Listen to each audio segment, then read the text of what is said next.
All right. What's up, everybody? How you doing out there? Welcome back to the show. This is last week's fights. My name is Thinker St. James, and tonight we are going to be talking about each and every fight from UFC Fight Night. Bonfim versus Brown, taking a look at UFC 322, Della Maddalena versus Makhachev. And to do all of that with me, as always, the man, myth, and legend, Chase Parton. How are you, sir? I'm doing all right. Just so you guys know, you did not accidentally put that in 2 times speed. No, we were just going ahead and run this down really quick one more time for you because we are in the house for Monday and we are here to talk about some fights. I hope you guys are Indeed, here. yes. Apologies to anybody who was here earlier and was having technical difficulties. Apparently, we had some problems with the stream. Hopefully, everybody is here now and able to be viewing us live. And if you are listening to the audio only version after the fact, we had some problems on the live. So this is the take two of everything. But we are here now, and we are here to talk about these fights. Chase, what's good? Dude, there's nothing good. Everything is great. I'm telling you, we're always locked in to talk about fights. When it came to this card, you know, for the last couple of weeks, people were talking about these are the apex hell that we were about to be in for the last two cards. And the last one lived up. This one, we are going to talk about some that did a lot of finishes. But once again, we asked the age old question. Does a lot of finishes make a great card? And I will, we'll talk about that a lot in this. So go ahead. Indeed, there were a lot of ups and downs on this one, but I believe that the entire main card was finishes. So, without further ado, considering that we've already gone through the early preliminary stuff for this, I mean, you can say if you want, what were your initial impressions of this card on paper, Chase? Um, you know, not great. Not great. Yeah, Not this was a lesser one. Yeah, I don't know what it was. I think because, like you said, there were a lot of finishes, and I can definitely tell you there were some performances that were really good. But this one right here, the ones that weren't finishes and the ones that were late finishes, even if we even had late finishes, I don't know. They just didn't. They ruined a lot of shit, bro. They just ruined the pacing of the event, I think. Like, I was like pulling my hair on some of these. That's not good. Now, ups and downs. There were a couple of performances that were better than others, I guess you could say, and some fights that were better than others. But as I had said, coming off of last week with all of the craziness following Vegas 110 and everything that went down at Garcia versus Onama, I thought that this was a nice change of pace to just have a standard down the line card. Really, the only weirdness on this card in any kind of major way was in the main event. And of course, we'll talk about that. But other than that, Mark Smith. Mark Smith. yeah, well, you're right. Yes, yeah, it was a Mark Smith one. Which Mark Smith generally not one of the ones that has too many. I mean, but like again, We you will can say that talk about about any. this. I say, and you can say about it about any of them that they have their times and all of this. And who knows? And the joke that I had made before we crashed was, how many of these fights were fixed? Who knows? It's Yeah, true. you Well, pick the ones that you think might have been. I didn't actually bring it up. The last time we filmed this, I was, when you said that, I was thinking like, okay, we just had a betting scandal. We're in the apex. They're right in front of Dana's fucking eyes.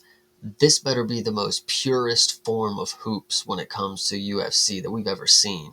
And to be fair, I don't think it was. I felt a lot of, we'll talk about it. We'll talk about this. All right. Well, then why don't we do just We're that? going to shout out the chat first. Oh, Oh my please goodness. do. Yes, go for it. Anakin, Mank, Beeb, Rick Allen's two dads, Hydra, you guys. Always loving you guys. Absolutely. Thank you very much for being here, and thank you for bearing with us through the technical difficulties. Y'all are the real ones. Yeah, true. All right. So let's start this thing off going Oh, through. Didgeridoo, you too, Oh, Bell. yeah, right there at the Right on right. time, dude. Yeah, Fuck. right on time Look at the indeed. devil. Under the wire. But let's start this thing off with Zachary Reese and Jackson McVeigh. This was a catchweight fight at 195. Zachary Reese in on short notice. Chase, what'd you think of this fight one more One time? more time. This is actually a fight worth talking about a second time, and it's the only one that we're gonna because the other ones we might not even talk about once. But either way, this one right here, truly off the couch, Zachary Reese. He didn't get the call the first. He didn't get the first call. It was Dante Johnson. We can maybe confirm that if we do another take. Zachary Reese gets the call, comes in here, and this first round, And, I obviously know already because I can sell the future. Thinker has a different opinion from what I saw in this first round. Jackson McVeigh was butchering Zachary Reese. Now, Zachary Reese was having some good counters. They were very powerful in the, it just took a lot of time for him to find and set the position because Jackson McVeigh had the volume of, I don't even know, but he was just putting a pace and putting a mixture of elbows and knees that was just it was very skillful. Go ahead. Yeah, no, I was not disagreeing that Jackson McVeigh was getting the better of it, but what I was saying was that both of them were so willing to be in the half clinch, that tie clinch that they were moving in unison with. It was very much like a dance. What I had said is that on the watch along, me and Vitz King were commenting that like they were moving as a unit from one side of the octagon to the other together. They were like dance partners with this. McVeigh was definitely getting the better of it, as we'd said. Also, he dropped him with the knee. So, I mean, and the cut as well. I mean, McVeigh was doing the better work on the feet. But again, to go over the timeline of this fight was basically where it would end up going, because this was giving Zachary Reese the information that he needed in order to, get to where he wanted to eventually go. I'll go ahead and shout out my first comment right here because it was the Mank, and we're going to go ahead and talk about him. He says there's no footage anywhere. Speaking of no footage anywhere, we will never find footage of him saying that Zachary Reese by submission is a good line. It's a good prop to take before this fight started. I laughed at him. You will never catch that actually happening. It's false. It's a false equivalency. He didn't do anything like that. But I will tell you, Zachary Reese getting the submission is as close to fight fixing as it comes. I mean, this is the same thing with Charles Radke. It's like now you're a submission artist, dude. You strike every fight in the first round and either get knocked out or knock out, and magically you have a backpack and an arm, or a rear naked choke that you could just pull out your ass. It was actually really good. And shout out to Zachary Reese. Jackson McVeigh looked like he took the loss very hard, but this is like bare minimum what you can want out of a UFC fighter, is just to get your ass whooped and then actually still continue the fight. I mean, you don't have to finish it like this, but like, he took a good whooping and he was still willing to, go forward and take a round two and potentially get whooped again, So shout out to Zachary Reese. He not the best, but honestly, very, very fun when it comes down to it. And really, the timeline of the fight was what gave Zachary Reese the information that he needed in order to adjust. And I thought that was kind of veteran level and to an extent, because what happened in this fight, if you were not watching, was that they were going in the clinch really hard at each other, and Reese was getting the worst of it. He was taking a lot of the brunt of it, and he also took a nut shot at one point. Since he had been cut, the referee took that time to also bring the doctor in. And the joke that I had made was this cut was a 4 on the Irene Aldana scale. This was not really a cut that necessarily needed the doctor. It was a decent sized cut, but whatever, abundance of caution. They bring the doctor in. So a lot of rest is going on here, and a lot of gears are turning in Zachary Reese's head saying, man, I'm getting kind of cooked on the feet here. So the second half of the first round, Zachary Reese takes it to the ground, realizes that Jackson McVeigh is not as great off of his back, and then says, this is my new game plan going into the second. He continues that, and there you have it. Yeah, actually, and I'm glad Hydra is here. This is why the chat is so good being around, is because he did correct me. He's tried submissions before. He did just got slammed by Cody Brundage and eviscerated inside the cage. So, true.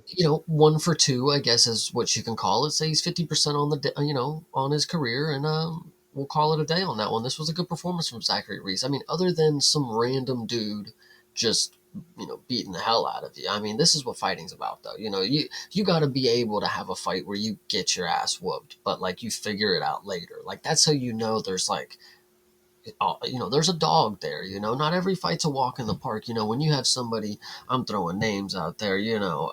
Armin Petrosian or something like that. Anytime you get wild with the dude, he's just like, I'm out. I'm good.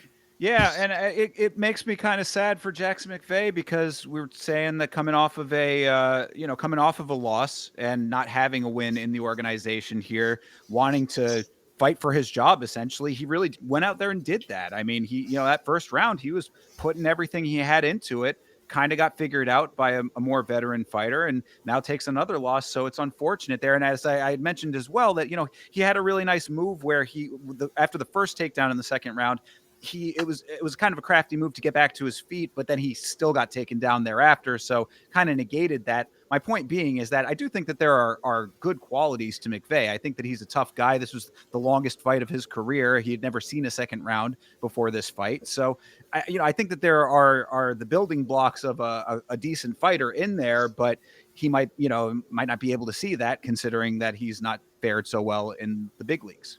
Yeah, yeah. This one, it was just really fun. I'm glad they started out with this fight instead of the normal female fight that we normally get. Those are normally fun, but the one that we got that we would have got on this card was not going to be. And so, shout out to Zachary Reese and Jackson McVeigh. You guys did put on a pretty good one. Zachary Reese got a performance bonus for this, actually. Um, you know, Well, we'll talk about performance bonuses because there's somebody who was asking for one who did not get one, and that'll I think be an interesting point to mention later on. So, yeah, good for good for Zachary Reese. Coming in on short notice like that and taking home the dub. I think that that's strong showing for a guy who's been slightly spotty, even though he's a pretty entertaining fighter. 100%. All right. Well, let's move on to uncharted territories here now with this second fight of the evening here. This is Miles Johns versus Daniel Marcos. And what I had said coming into this fight was that Miles Johns is a fighter who goes out there and he's pretty tough and he's decently skilled, but he never wins fights convincingly. And so if this was going to go to decision, it needed to be decisive for him. But of course, that's not how it ended up going. And I think that the over eagerness of Johns to try to get this thing done was ultimately his undoing. I think he came into this a little hot. I think, this is one of the few times where, in this card specifically, where I just wrote the fighter off really early. Not the opposition that ends up winning, but the fighter that I picked. I mean, I can instantly tell you, like, as soon as I saw this fight, give it a few minutes, it's like, no, fuck, yeah, like, no way. Miles Johns, just give it up, dude. Like, I don't know, you just didn't. I'm not seeing the winner. I'm not seeing the winning game plan here. And then the way that he ends up getting finished here is just unsettling. But when I think back to what I said about the Contender Series, I know this is apples and oranges here when you have Contender Series people and then UFC actual prospects. These guys that are literally 18-1, 17-0, 16-1, whatever these guys are, the Peruvians, the Argentinian, the Chilean guy, these South American guys that have just had these stat padded records. You guys question, like, maybe they've been fighting cans this entire time, but it's like, I don't know. I'm actually kind of on board with them. I mean, 18-1, and you go out here and choke out Miles Johns. It's like, that's pretty good. I'll give it to you. And Miles Johns, I don't think this is not the performance that he's normally giving. This is why I picked him, is because he's a consistent fighter. He'll give you the same performance every single time. It's not the greatest. And like you said, it's normally just skating by. I was joking that all he normally does is wear a look of determination on his face, and he normally gets the judge's fucking nod in these fights, which is crazy because he's rarely doing anything when you look at when you look at the scorecards at the end of the fight. It's like, where did you even do anything? And it's, thankfully we had somebody go out here and finish Miles Johns, because on the other end of that, I was praying for like a decision from him, but why do I keep wanting to see so many decision merchants in this game? Daniel Marcos is one of these dudes that we also said this is like a decision match made in heaven. It's like, thankfully he ended it. Now he actually shows like something. He'll show some type of eagerness to win the fights instead of just convincingly cage holding and knee thigh kneeing and shit. So Yeah, well, I think that he was able to kind of sway the course of this thing. Marcos was. I think that he saw what like this is what I'm saying about Johns coming into this thing a little hot. You saw him a little feisty pre-fight. Forehead to forehead, getting a little scrappy. Random ass fight to have beef, like, dude, like, what are you doing? Yeah, for no reason. I mean, I highly doubt that Daniel Marcos was talking an amazing amount of shit. Maybe he wasn't. I wasn't aware of it. But either way, it's like I could also see that as gamesmanship from like Miles Johns, like not just like gamesmanship in the sense of like obvious, but like he's just like a man of the sport. Like that's just how he performs. Like, we'll get in each other's faces, we'll yell a little bit, but it's all like handshakes at the end of the Oh, day. most definitely that, and also I think that coming off of 2 losses, I mean, Miles Johns is on a losing streak right now. So another person is similar to McVeigh, in a situation where he's like, I got to create a little bit of an atmosphere here for myself. Mhm. Also had family in the crowd, which makes this all the more difficult, of course. But so there was that. But I mean, I thought that he was navigating the fight pretty decently early. I thought he had some good shots, but he's not the most powerful striker. He's a good volume striker when he has the fight that he wants. But Marcos did a good job of recognizing that, ties Johns up, negating the striking. That's where John started to have the problems. It was, like I said, competitive enough in that first round. I did give the round to Miles Johns, but the convincingness, like I was already saying, even before things started changing, I'm like, I don't know if this is going to be convincing enough, because he sometimes has these problems. Then that single leg in the second round was really what started to change everything, because he went down really easy off. It was like a nice quick pick of the leg, and he was already on the ground. And then, this is also coming after he had been winging shots that he had been missing. I think Marcos figured everything out. It was like, okay, these are the adjustments. Again, very similar to the fight before. Like, make the adjustments going into the second round after what you saw in the first round. Worked out perfectly fine for Daniel Marcos. I mean, the stickiness of Marcos really turned this thing into the fight that he wanted it to be. And then, as you said, unsettling is a good way to put that rear naked choke, because it was so dead to rights deep, and he ended up going to sleep. Yeah, one of these guys that he'll trick you. He'll put the hand up there like, oh, he's gonna tap, and then he'll just go to sleep. Like, I mean, it's like sometimes they can't get to the actual motion of it before. I don't, but I think he's one of these dudes where it's like, he's going to sleep. He's not going to tap in front of his family. He brought his kid. That was his first, his kid's first UFC fight that he saw him live or something like that. Yeah. Yeah, sucky. That's Belly of the always what I say. beast. Yeah, exactly. And leave the kids and the wife at home, brother. But either way, I mean, definitely a good fight IQ on Marcos to recognize how the fight was trending. Good fight IQ for Marcos to recognize that the neck was wide open, because it certainly was. Johns was kind of on all fours at one point there, and just snatched it right up. So you leave your neck open with a guy like Daniel Marcos. And, not that he always is going to do that, but like, again, you leave your neck open for anybody, then there's a good shot of it. And Marcos, a dude who obviously recognized that. So good for him. I thought that this was a solid win. And Miles Johns, 3 fights in a row, 3-fight losing streak is not a great look. This is like one of 4 fights on here that are just like people that are like 2 ranks apart. So it kind of doesn't even mean anything. It's like this is 13 versus 15 or something like that. It's like, all right, I guess they don't go anywhere. I don't know. It's just kind of randomness. But when you think of like matchmaking, like normally we get like 7 versus 12. Like we have like a decent jump that the person would make, and like maybe when they actually adjust the rankings, they'll land a little lower than what he was supposed. Things like that. It could make it interesting, but it's like if you're telling me Daniel Marcos just jumped one person here, it's like, well, okay. So I mean, but still, 18-1 and gets a finish win. I mean, maybe that speaks a little bit higher. And really, I think the other side is we just a slight little side note, but I think it ties in here. We just saw a couple of fighters who kind of questionable as to whether or not they were deserving of getting cut, who got cut. Quang Lee and Yanal Ashmuz, both cut from the organization sort of unceremoniously, and both of them, I mean, maybe Quang Lee a little bit more so, but Ashmuz was 2-2.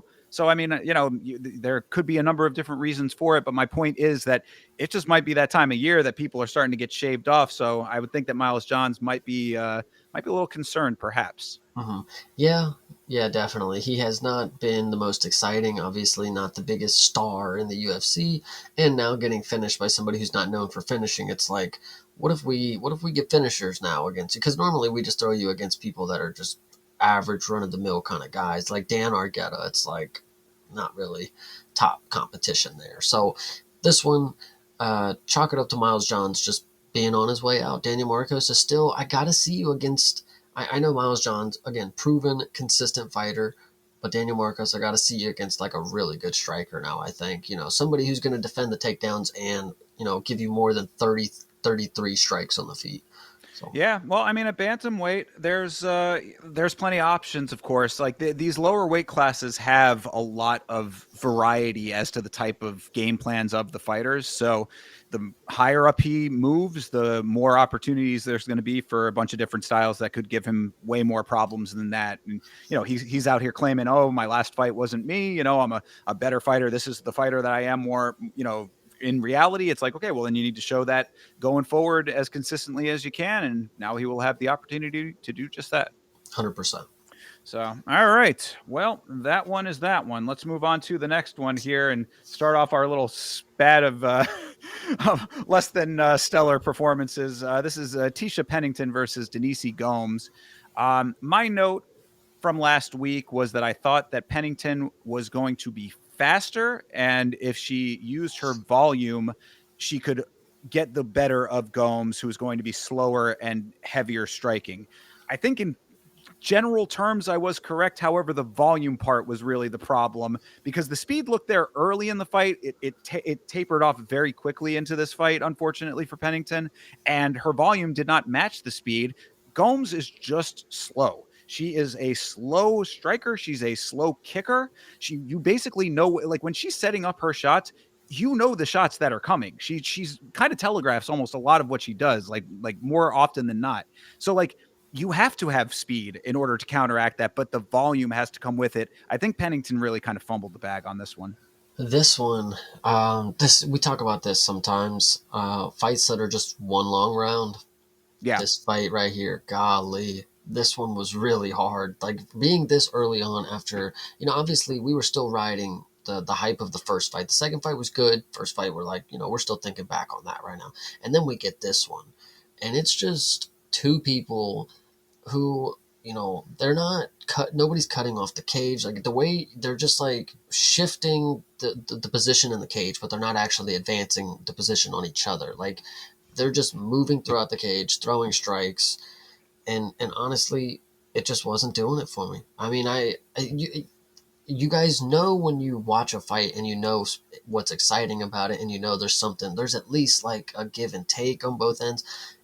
When it comes to a fight like this, it's like you're just watching two women strike, and it's not.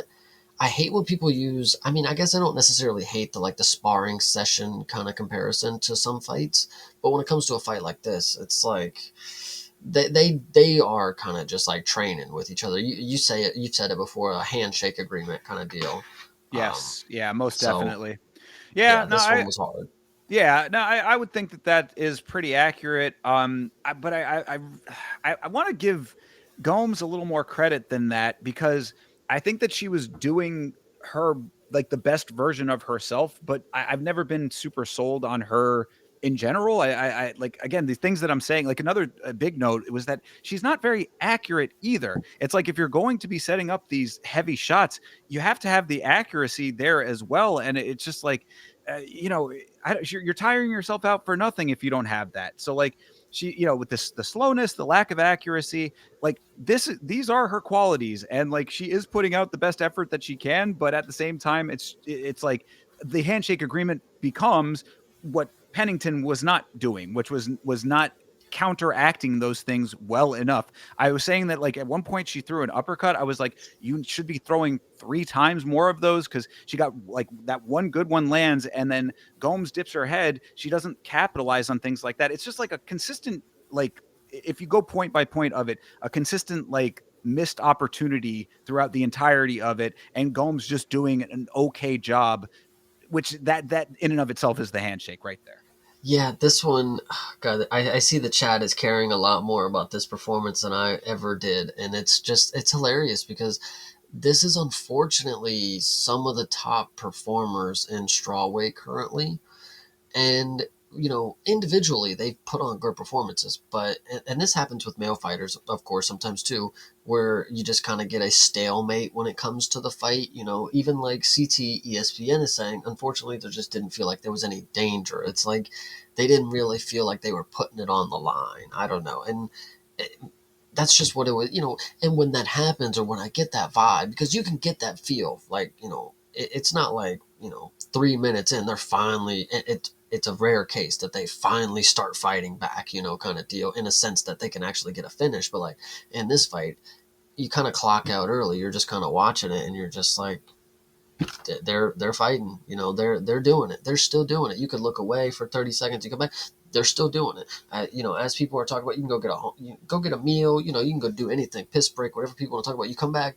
They've been doing what you walked away from them doing still by the time you get back. And like, sometimes they'll be grappling, sometimes they'll be in a different position. But when you get fights like this, where it's literally just the same camera angle that you've already seen 7 different times, like, Well, it's the hard. one point of this fight that I think does counteract that, because I Okay. think that you're pretty accurate throughout like 99% of it, but in the third round, Pennington did have a really, really nice throw, and then Gomes had a very, very nice reversal of it. I So, do remember that yeah, but that yeah, portion of it. Now that you mention it, good memory. I think it was worth bringing up because the throw was good, and then you're like, oh shit, she reversed it. Like that was, rolled right through or whatever. That was pretty good. Yeah, definitely that's about it good though. memory. Yeah, that was Yeah, definitely yeah. about it. Yeah, and right, and I mean, and that the rest of it was Gomes really, she was going for the striking more often, even if she wasn't super accurate. So optically, it's going to look better, even if she is missing. She was, she landed a couple of them there. She was first a lot. That was a big note that I had for Pennington. This was just a poor performance from Tisha Pennington here, in my estimation, and it made Gomes look better than I think she actually is. So there again, you said the handshake agreement. I think that it makes a lot of sense in this one, where you have a fighter who's going to fight consistently okay, and then another fighter who's not going to rise above that. There's the handshake. 100%. So yeah, so I'd say Gomes taking it 2-1 was how I had it. If you had it 3-0, whatever. I mean, that's fine as well, I guess. First round was a little bit closer to me, but like I said, I think Pennington was slowing down significantly into the second round. So Yeah, how many wins until Gomes gets a title fight? 7, probably. Like, no, I it's women, so it's literally probably 2. But again, this is one of those ones I was just about to bring it up. This is like 12th ranked versus 10th or something like that. It's like, who even is gaining anything from that? Kind of. It's like, why even take the time out of the camp, because you're not going to gain too much traction. You're just going to gain the activity, and you're going to stay active, stay warm, but you're not really going to gain any progress to the belt, because normally you have to make those bigger leaps, and then you're 1 to 2 fights away from it. It's like, if at this pace you're jumping 2 ranks, it's like, Jesus fucking Christ, like, come on, pulling hair. Well, whether it's 4 fights or 14, you're seeing the progress, and that's who knows? Maybe this is the run starts now for Denise Gomes. She's comes back an entirely new fighter. We'll talk about one guy on here a little later on who I thought looked the best version of himself that I'd ever seen. So I mean, there's always still value there, I would say, even though you're making good points regardless. Yeah. All right, well, let's move on from this one. Let's get to this fun little affair here. This was Josh Hokett versus Max Jimenez. Why do these BJJ guys come in with no striking? I don't understand how time, and especially these big ones. This is Buchecha Part 2 over here. Now, granted, this was another Vitiligo king here. Melky Costa had a companion in Max Jimenez. Fun fact, apparently Brazil has one of the highest percentages of vitiligo cases on the planet, we found out on the watch along. So there's your little informational point for this one. But either way, regardless of that fun fact, this dude had, like, if he's going to be a BJJ guy, he's standing and striking against Hokett, who apparently has some decent striking, also a wrestler. I thought that this was going to be heavyweight American freestyle wrestling versus BJJ, and it just turned into a striking affair, and a very one-sided one at that, because the BJJ guys don't know how to strike. I'm glad you see things a lot different than me. And here's what I'm going to go ahead and say. Max Jimenez did everything wrong. Of course, he lost the fight. But what he did is he quickly showed us that Josh Hokett is going to get leg kicked 3 different times, and he's not going to be standing, because I didn't know this was a BJJ guy. I would have thought, okay, he's at least some sort of kickboxer or something, because he threw a kick, and it was fine. It landed, it did some power, it did the damage. It was a big old clubbing leg kick. Maybe that's why it hurt so bad, because it wasn't very technical. It was just, I'm going to kick the shit out of this dude. And Josh Hokett instantly limped. Like, he was like, hobbling away, and like it wasn't bad, but you could tell that he wasn't like trying to put too much pressure on it, and all somebody has to do is then just blast him again with a leg kick. Like, Max Jimenez, again, you see 2 for 2 on leg kicks, and then he, gets murdered. But before that, what he did, what he symbolizes, what the idea is, he completed. He has successfully achieved, proving that Josh Hokic has a chink in the armor already. In Sure. his first fucking fight. Normally people come in here like Bo Nickel didn't get exposed until, whatever you want to say. So this Yeah, is no, just a guy off the couch. yeah, you're definitely right. Hokit reacted pretty heavily to that, at least that first leg kick, definitely. Probably both of them to an extent, but yeah, he kind of went doing a pirouette after that one. So yes, there's definitely a weakness to the game. But really, what you do if you start getting touched up the way that Jimenez is to initiate the level change, which he did not do. And Hoka just starts exactly down the path that is working for him and continues down that path till he knocks this dude out, folds him.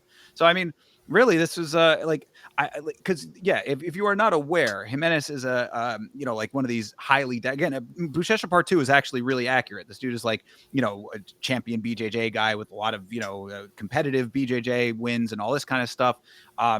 They're trying actively, we've talked about this on the show before, they're trying actively to bring in different styles to heavyweight so that it's not just a bunch of dudes slugging until they gas out and then just flopping all over the place. They want a little bit more skill in the division. This kind of fighter could have been that had he actually tried to use those skills, but he did not, gets knocked out, and now the problem persists.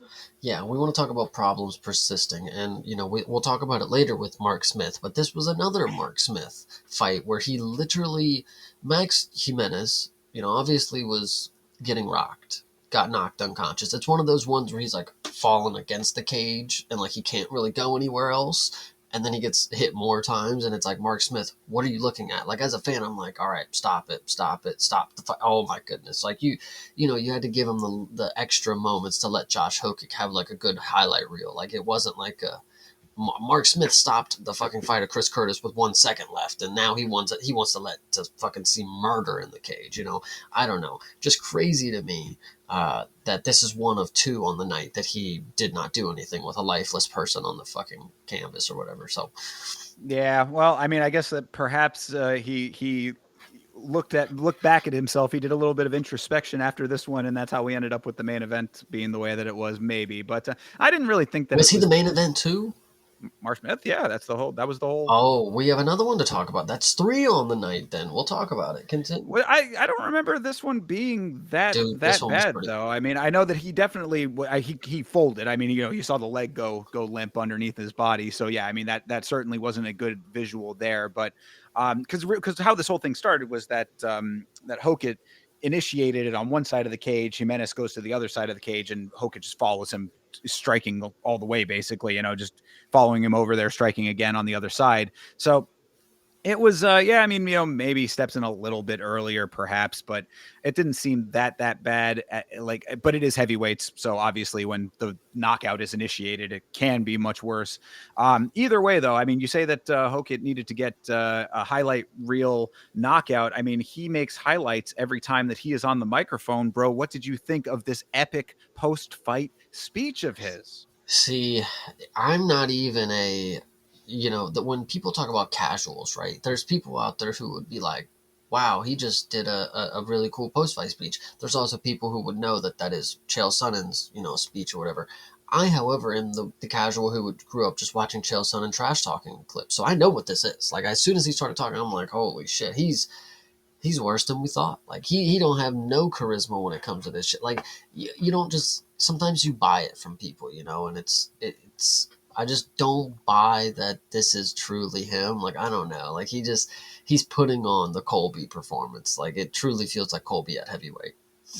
Bro, literally the same note that I have about Colby is exactly what I had about this in the notes. This was a very cringe, very try hard imitation of Chael Sonnen. This is the most cringe one we've had since his last performance on the microphone.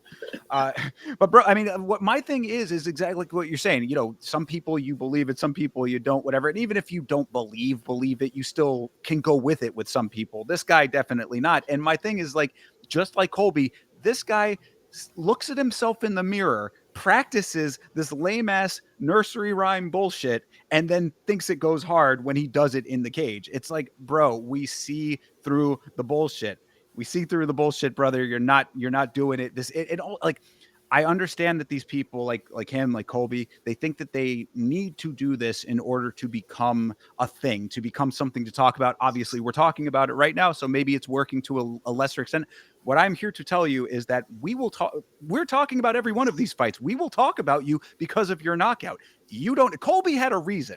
Colby had, at least in what he had said, Colby was on the verge of getting cut. Colby, thought that his time in the organization was going to be over. This and that. He thought he needed to make a statement, or he was going to lose his job. You are just starting out. You have no reason to be doing this. No one likes this. Stop it. Yeah, I'm not the biggest fan, but once again, we got heavyweight prospects. I'm a Mario Pinto fan. Shut up, Portugal. I'm a Mario Pinto fan. Josh Hokic, just don't let us catch you, guy. I mean, that's what I'm saying. Especially, you're calling out Walter Walker, which I think is actually a really good call up because that gets you way high up after a fucking first, after your first performance. Also, you can go out there and lose all you want, but it still gets your name high up in the rankings. You're still in the mix against Walter Walker. Go in there and lose by heel hook, and I'm sure you get a nice social media run from it. I think that's all we're waiting to see out of Josh Hokic. He doesn't, I don't know. Apparently, he was in the NFL. Doesn't look like he made too much money because now he's in the UFC, but uh, I don't know, this persona, I hope it works out for him, I guess. Yeah, yeah, and I'm glad that you did say that about his call out though, because I agree. I think that it's a good call out, and considering that Walter Walker was calling out Hamdi after his last heel hook victory, then obviously Walter Walker is fine with fighting down for whatever reason. So yeah, I think that makes a lot of sense. And the other good part of this, if you strip away all of the dumb trash talking nonsense, is that Hokit is a wrestling base. He is a American freestyle wrestler, so theoretically at least he should be able to defend a heel hook. So there is actually a genuine level of potential competition out of that fight. So I like that. I like this comment from CTESPN. Thankfully, Hokic came to MMA so someone could knock him out. Rush him to Della. Love it. Love it, actually. Sure. Yeah, absolutely. I mean, as long as Della can keep his hands closed this time around, maybe that'll No, happen. But no, because this is and this is what we talked about with Tom. If I was anybody in the UFC, I would be watching out for all of these people making the comments on Tom. Anybody that says Tom is a pussy, I'm gonna make sure I accidentally poke that dude in the fucking eye the next fight because then you better go through with it. You better get back in the fight, champ. Even if you're blinded, you just called the champ a pussy. Now you want to fucking act like you're the man. So that I think that's and with Josh Hokitt talking about Ante Delia, I mean Josh Hokitt is definitely the type of dude to stir up something with Tom Aspinall over the eye poke thing. Probably already did. He's definitely getting eye poked here soon. We're gonna see if he's actually gonna go through with it, but that's all just my right. opinion. Well, keep your eyes on him, I suppose. Keep your eyes open. Indeed, yes. All right. Well, for here right now, regardless of his antics and all of the outside the cage stuff, this was a fine victory over a whoever basically. I don't like to keep to have striking this. I don't. I think that this should be as elementary as it gets in the organization, in MMA in general. This is not competitive BJJ. You have to strike. Yeah, 100%. 100%.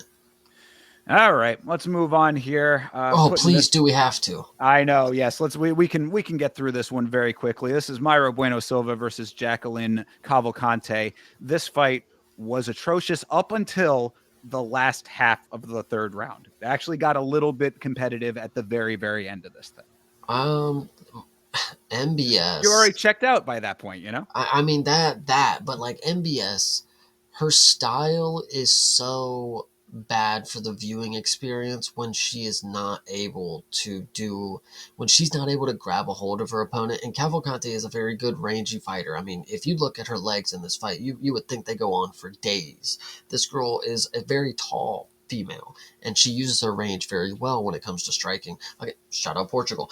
And MBS has this prowling, nature where she's walking forward. She's just trying to grab you. She's trying to get you into the clinch. She's trying to it's like, and then she just gets her ass whooped for 3 rounds. And then what's unfortunate about her in this fight, and I don't think I've even seen it in her face up until this point, I saw genuine look of like, I ain't got nothing. But she's a warrior, and she knows like, I just got to finish this fight. Like, I don't have anything. I'm just gonna get my head boxed off for the rest of this fight. But there's only 3 rounds of it, and I'm not going to get finished. And so shout out to her for that, because later on in the fight, she started to go for it. But again, checked out. How she even won a single round is beyond me. I'm not going to lie. Yeah, no, I don't think that she did really. But still, I mean, you say that that she had that look on her face. She just always looks like she's on the verge of tears, so it's kind of hard True. to, kind of hard to gauge. But yeah, I had that in the notes too. Just what the hell happened to Mayra Bueno Silva? Her fall off is like so dramatic and feels like it came very quickly. I mean, like it felt like she was literally a title challenger at one point, as crazy as that may seem. It's crazy of a loss to Holly Holm. Right. Yeah. I mean, crazy at the time and crazy now, but, crazier now, I guess I should say. But, either way, I mean, this drop off has been dramatic.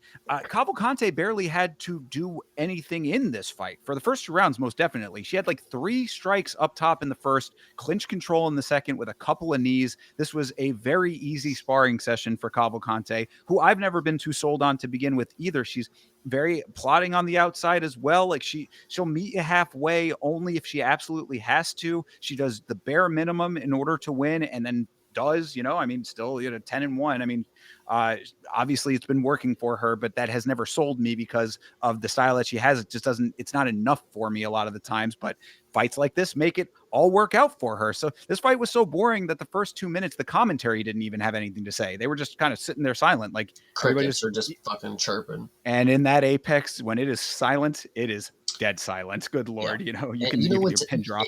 It's even worse because sometimes like they'll just bring up random shit, but they're bored as fuck when they can't even, hey, did you know there's a bakery in town that they, like there's not even advertisements that they've been playing. They forgot to do that shit. They've been sleeping.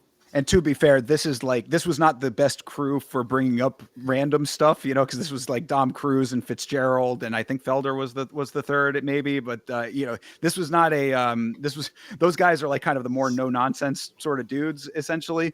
Like DC could have, he could have spun a yarn for us, but nobody was doing that. And Dom Cruz was sitting there like waiting for something to actually comment on. Mm-hmm. Wasn't coming in this fight, but until the third round though, where I thought that they actually started to be somewhat competitive, and Mayra, if somehow, some way just figures out, oh, maybe I should try to strike a little bit. It's like, now you should try to strike. When you're down 2 rounds, you just decide to strike. I mean, Cavalcante matched and surpassed her is what I said about this. Yeah, I think CTESPN, I don't know if Cavalcante is just playing with her food or if it genuinely took her 3 rounds to get her reads to open that much. What I think is, if either are true, one, if she's playing, that's what it is. Well, MBS is just bad, but Cavalcante might be.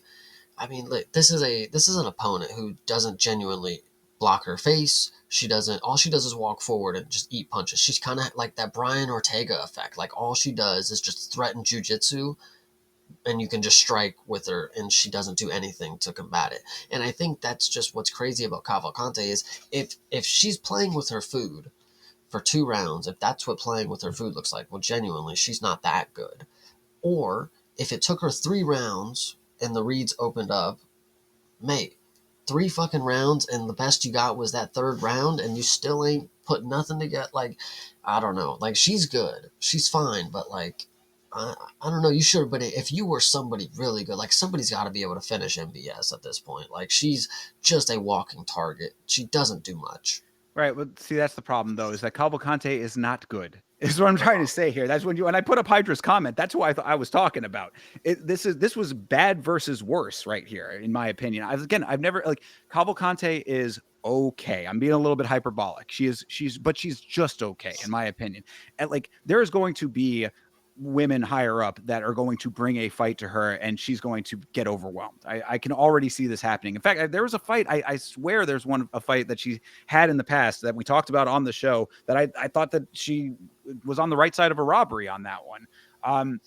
But either way, the point is that Silva, for whatever reason, has just dropped so far down that it makes this type of performance get by for Cavalcante. She is only going to meet you as halfway as she needs to.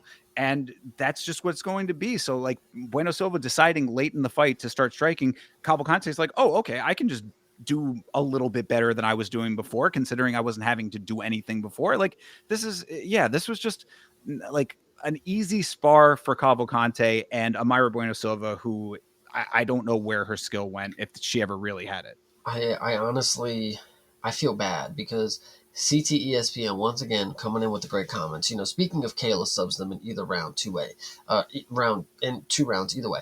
The thing about that is, I genuinely overlooked like Cavalcante is a bantamweight. Yeah, she's screwed. You're telling me her versus Amanda Nunes is possible? Like, no fucking chance. Even Raquel Pennington, like Cavalcante is just like I said it earlier. She's really tall, so she must just carry weight really well because she's not like a very large when it comes to the women bantamweight. Kayla Harrison, hey, she's a very large woman. Amanda Nunes is a very large woman. Raquel Pennington, in her own regard, she's decently bulky kind of deal, little fire hydrant build. Cavalcante, though, is tall and skinny. And she doesn't necessarily seem to have like a grappling game to back it. I don't know. I haven't seen it yet. So, I don't know. This is kind of tough. That's crazy. She's a bantamweight, though. Wow. Yeah, yeah. And again, she is going to get figured out very quickly by a higher level fighter. Mayra Bueno Silva is like in this at this point. I think I had said this on the last episode that it's like she has a little bit, and I mean very little bit at this point, but a little bit of a name. So it's another nice easy notch for Cavalcante, as we already know that the trajectories are going in two opposite directions. Bueno Silva is on the downslide. Cavalcante, they're trying to prop up for whatever reason, and she's just going to hit a wall. I can guarantee. I see this from a mile away. I don't know exactly which opponent it's going to be. We'll have to see who they pair her up with, but she is going to hit a wall in a major way because she's just one-dimensional. That's it's very, very basic what she does, and there are fighters who are going to be a lot tougher and offer a lot more of a challenge for her. 100%. So, with that said, we can put this one into the history books, I suppose, because this was a tough watch. Hell yeah, it was. All right, well, this one was a lot better, in my opinion here. This was Ricky Simón versus Hani Barcelos, my old king, Hani Barcelos, getting the job done yet again. It's been a great year for Hani Barcelos. He cannot keep getting away with this. He cannot keep getting away with Getting away with what? Beating Ricky Simón? Being good fair at and this square? age. Being good at this age, yeah. He cannot keep getting away with this. Ricky Simón, once again, pulls out the I'm inconsistent card. Don't know where it comes from. Don't know why he pulls this one. Maybe he's being told to throw these fights. I don't know, guys. You can't rule anything out these days. But Ricky Simón, this one wasn't my favorite fight. You might have a lot more to say about it, but again, this was one of those one long round fights. I don't really think there was much that made me think different. Ricky Simón even winning one round is I don't think is right to me. I don't remember him convincingly ever taking a round. I thought maybe that first round because I think he actually cracked Barcelos, but Barcelos was. I guess I'm still not going with it, and we'll talk about why because I brought up great points, and this is the case where it doesn't. This is the case where it doesn't. It did not come into play yet. When you're an older fighter, it doesn't matter when, but when you get chinned or get whatever, it's that millisecond or that inch, just between the punch, grazing your nose or it chinning you. And Hani Barcelos, is at that point where he can still have the speed to get away from that inch where, he's not getting chinned. And obviously he did get cracked in this one, but he's still not getting chinned yet. But when he does, it's all going to be blamed on his age. And then we'll talk about a fight later where I think this comes into play a little more. But for now, again, Barcelos is doing good. Another prove me wrong performance, but he's going to continue he's going to continue to need to have those because I'm not going to bet on the old ancient fighters anymore. Because when he gets chinned, it just makes me feel bad. Like I knew better not to bet on the 41-year-old person who strikes and gets round one knockouts. That's not him, but again, we'll talk about here in a little bit. Barcelos, shout out to him. I'll give him some props. I like that you can talk yourself into still being right, even being very wrong about this one. But that's a skill in and of itself. So Mm-hmm. shout out to you, Chase. No, look, I will agree with you that this was one of those high paced, consistent output fights with both sides getting their licks in. So I can see it kind of feeling like it was one long round, but there was definitely more variation here. And what I will definitely note about it is that it wasn't in this fight, not any one thing that was like the winning thing for either guys. Like it was a couple of good shots on both sides, a lot of good movement in this fight from both fighters. 3 solid competitive rounds. Barcelos just taking the last 2 of those. Yeah, Ricky Mm-hmm. landed a couple of good ones in the first. Barcelos able to navigate all of that. This is one of his best assets, I would say, as a fighter, is being well-rounded, first of all, and then second of all, meeting the fight where it needs to be. Like he allowed Simone to kind of not necessarily tire himself, although he did tire out towards the end, but like he felt the power, he saw the navigation, and he responded very accordingly to all of it. Like Hani Barcelos has very high fight IQ.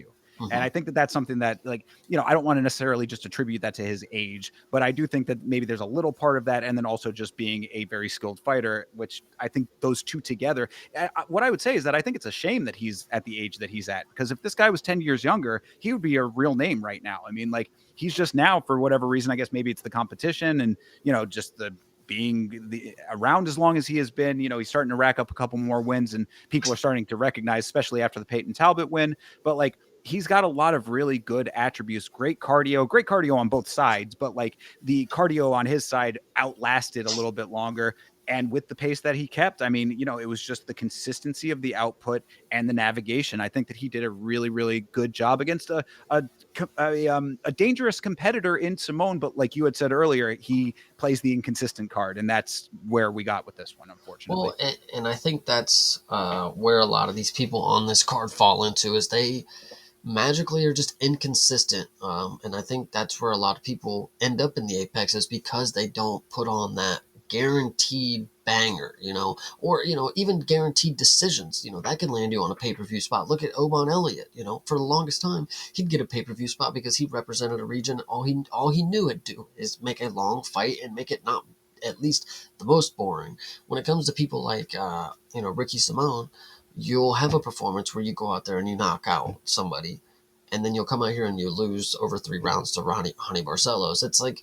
Not, it's not like nobody was expecting you to be able to lose to somebody, but it's like you'll go ahead and have a win over Marab, who's the current champ, and you'll just lose to fucking Hani Barcelos. Like, all right, dude, you motherfucker. Yeah, So yeah, I understand the feeling. Of course, time changes a lot, so that's, I guess, what you can chalk the Marab win up to on that one. But yeah, no, I mean, I think that really looking at the way that Hani Barcelos navigates fights, I'm a fan, man. I really, not just being the old guy who's defying the odds. I think that it's the fight IQ is what really stands out to me with this guy. Meeting, like, it's just such a skill that, like, I know that you can teach it to an extent, but I do think that it's like the pairing of the experience and the skill is what really allows you to meet the fight where it needs to be met. And that is what Hani Barcelos at this stage of his career has mastered. So it's a little unfortunate that it's only now coming into its prominence, but for these types of fights, these types of wins, I'm definitely a genuine fan. I think this was a good one. yeah, Unk still got it for sure. I'll give it that. I'll give him that. Exactly. Unk still got it. One of the, the only ones, unfortunately, on this card. But good deal, Hani Barcelos. Congratulations on a solid win. Hell yeah. All right. Next up was Hyder Emil versus Jamal Emmers. This fight started with a very nicely placed nut shot by Hyder Emil. I was like, damn, right on the money, that shot. Yeah, no, this fight, other than the nut shot, this is another one. So I talked about Miles Johns. Instantly knew he just don't got it. Like this one ain't for him. This is This is where I officially and listen, I right hand to God, we have jumped off the train for Hyder Emil. He's done. I mean, he just don't have it. I was defending him so hard too. Like, it was the first round. I was listening to people say, "Man, Hyder looks tired," and I'm like, "All right, let's calm down. He's still walking forward. He's one of these guys that's gonna look tired, but I've seen him perform through tiredness. He could look plenty as tired as he want. He'll still come through." After that second round, no fucking chance. I'm not, no fucking way. Not even thinking you had the possibility to win. You're on your back gasping for air, basically. Like, what am I watching in this fight? It genuinely was making me mad, because he's one of these dudes that wears one of these mouth guards that has like fangs on it and shit. And then if I have to look at you gasping for air with fangs, it's like, really? Like, you must be some fucking killer, huh? Yeah, yeah, no, I'm with you. I mean, Hyder is tough. He'll consistently walk forward. Unfortunately, early in this fight, it was often into Jamal Emmer's punches. Maybe it was an injury. Okay, so CT ESPN, he looked like he was genuine pain when he was on his back. Maybe it was. Maybe that's what that was. It looked, I don't know. Maybe I was being bought into the tiredness thing, but if he was in pain, okay, fair. But he looked unable to do anything in this fight that was worth anything. That was like really hard to see, because this is somebody that, like, at the bare minimum, all you got to do is eat shots and just walk forward and throw your hands. That's all I love from you. And it's like, he didn't do that in this one. It sucked. Well, yeah, and I mean, and look, injured or not, I mean, like, I'd have to know when the injury to if he came into the fight injured, then maybe I guess there's something there. But like, he had a lot of time to recalibrate. There was one time on commentary I remember distinctly where Dom was saying, yeah, he was like, uh, Emmers was on top of him and he was like holding him close, and Dom was like, "Oh, he's probably recouping. He's trying to gain some of his cardio back. Catch a breath." He was like, "Oh, he's going to stand up and he's going to go right back to it," and he just never did. And that so it's like I don't factor in a potential injury or whatever. Maybe that's cope. I don't know. Either way, it just allowed for Emmers probably to look a little bit better at the wrestling than he actually is. But he just wore Emil down with the striking, then kept control with the wrestling. It was a sadly well-rounded performance, I guess you could say. I mean, like he did all of the things that he needed to do after negating the one thing that Hyder is going to do. Like he met him where he need. I got a lot to say, where they're meeting him halfway. This is another one. He was like, okay, I know what he's good at. I will wear him down, and then he's not going to be able to do that anymore. I'll do what I want. This comment here is absolutely gold. If Emil's stock is dropping, then I'm buying the dip. I really respect that, because this one right here, maybe we are making a case. Maybe something was up, because I wasn't being too generous to somebody that I've seen the dog before, and like I said, I was defending him. Like, he ain't tired. Like, even if he is, he knows what he's doing. And the fact that he just magically didn't, Emmers is not that great of some. Like, he lost to Nate Landwehr. All right, like, let's calm down. Like, this is not somebody who's fucking 18-0 in the promotion. He's 22-6 or 8, whatever that is. 8, Jesus Christ, exactly. Hyder Emil, I'm hoping you were injured. Please, I'm gonna give you one more, just because CT ESPN has me buying into it. Maybe, listen, next fight, I swear to Lord, I already did right hand to God, but I'm putting it back up. Right hand to God, Emil. We're buying the low stock. We're coming in, we're swooping, buying the dip with CT ESPN. And when this investment hits, muy caliente, we are going to the moon, my brother. And I am ready. Well, I would be very concerned with that buy-in that they tee up some hot shot, maybe not necessarily fresh off Contender Series, but like a dude who got one solid win after Contender Series, and they're like, okay, now we can really test this guy see if he's really, really about it. That would be the next, like, that would be my train of thought anyway as to what they might try to do with Hyder at this point. And if that's the case, then it's really going to be the make or break one there. I mean, this one was probably somewhat make or break in that regard as to how you were talking about it. But at that point, I think that I'd be a little bit worried if you're buying in right now. Yeah, no, this one really hurt me. I'm not gonna lie, because like I said, checking out early is really that sucks. That really sucks, because once and then not being surprised, like, not checking out is like turning it off, but like checking out mentally, like, all right, He's not winning. The slips aren't hitting. Let's just watch and try to enjoy the fight. And then it goes exactly to decision, and you watch your man like just hands on his hips, and he just walks out the gate. It's like you like I don't know, dude. Hyder Emil, I'm really banking on something that was really up, and like we said, short notice. Let's just go ahead and pray that you're gonna make a good comeback. Yeah, yeah. I mean, I'll believe it when I see it now, because those kinds of things, like a performance like this, definitely does change the perception a little bit. Mm. And I mean, because like what you like, it's like what you were saying. Like Emil has a fan friendly style when he's able to get the fight that he wants out of it. Like, I mean, if he, like when he's in there and has the control and is laying the shots on and he's in the driver's seat, then everything goes according to plan. What I was hoping for in something like this, especially if he was coming in with some type of compromisation, is that you have to have the backup plan, and the lack of anything off of his back was certainly concerning here. So I'm going to need to see a dramatic shift in quality level when you are up against the wall, because that's what he was in this fight, and he couldn't do it. Yeah, true. So, and shout out Hydra with this one. There has to be something wrong, or else I was totally wrong in my judgment of him, and I can't accept that, dude. Yeah, like I said, I normally the eye test will tell you a lot about a fighter, and normally I would like to believe that when it comes to a certain caliber of fighter, I'm good at spotting out who is, not just good. There's great fighters. There's potential to be great, and I feel like I like to be able to know who the great tier fighters are before they are. And Hyder Emil was one of those guys that I would say potentially could be a great tier fighter, but after something like that, I mean, I don't know what I'm thinking. Yeah, well, and those are the kind of fights that really set them apart. If you can come in on short notice and be that great, then maybe there is something to the equation. But if that is what you end up with, then the perception should rightfully change. I Yeah, mean, you got to be great all the time in this sport. Sad to say. I mean, this is a very unforgiving sport in that way. I mean, this a lot of time. Think about how many times it's like a three strikes you're out kind of thing, unless you're a very very beloved fighter. right. So Exactly. Or one of Michael the Chandler, which he's neither of those. So or beloved by the organization, perhaps. there we go. But yeah, so really, I mean, it's kill or be killed often in this sport. So Hyder's got some ground to make up. Yeah. All right.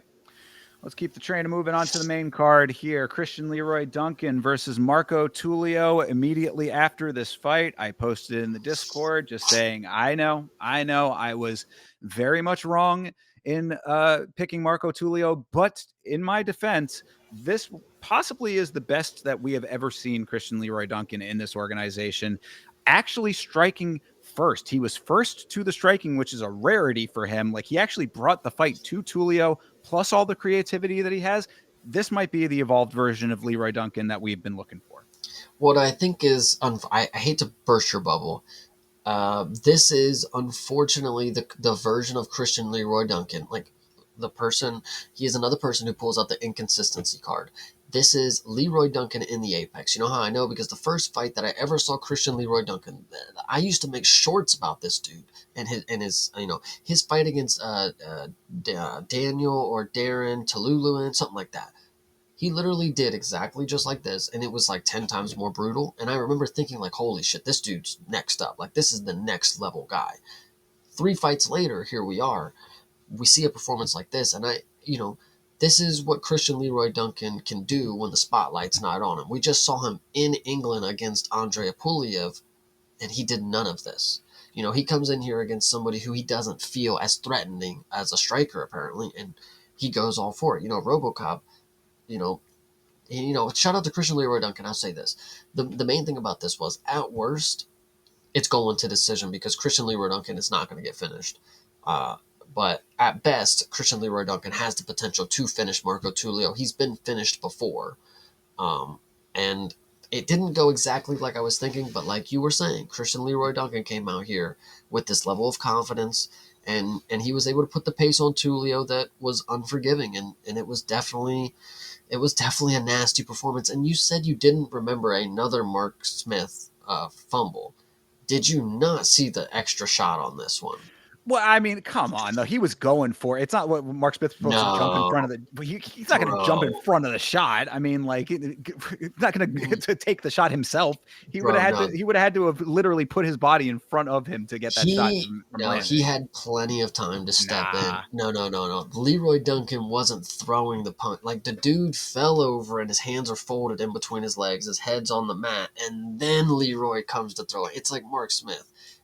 Where was all this diving in front of it? You know, again, I go back to Chris Curtis when Roman Kopylov kicks him in the head, and there's 1 second on the clock. Nothing's happening to Chris Curtis, and he runs over there, grabs his arm, like, whoa, whoa, whoa, calm down, calm down. Like nothing's even happening at that point. You get a fight like this, and Christian Leroy Duncan gets to drop a fucking nuclear bomb on Tulio's like eardrum, like. Craziness is crazy what this was. Like, holy shit, it took years off this man's life.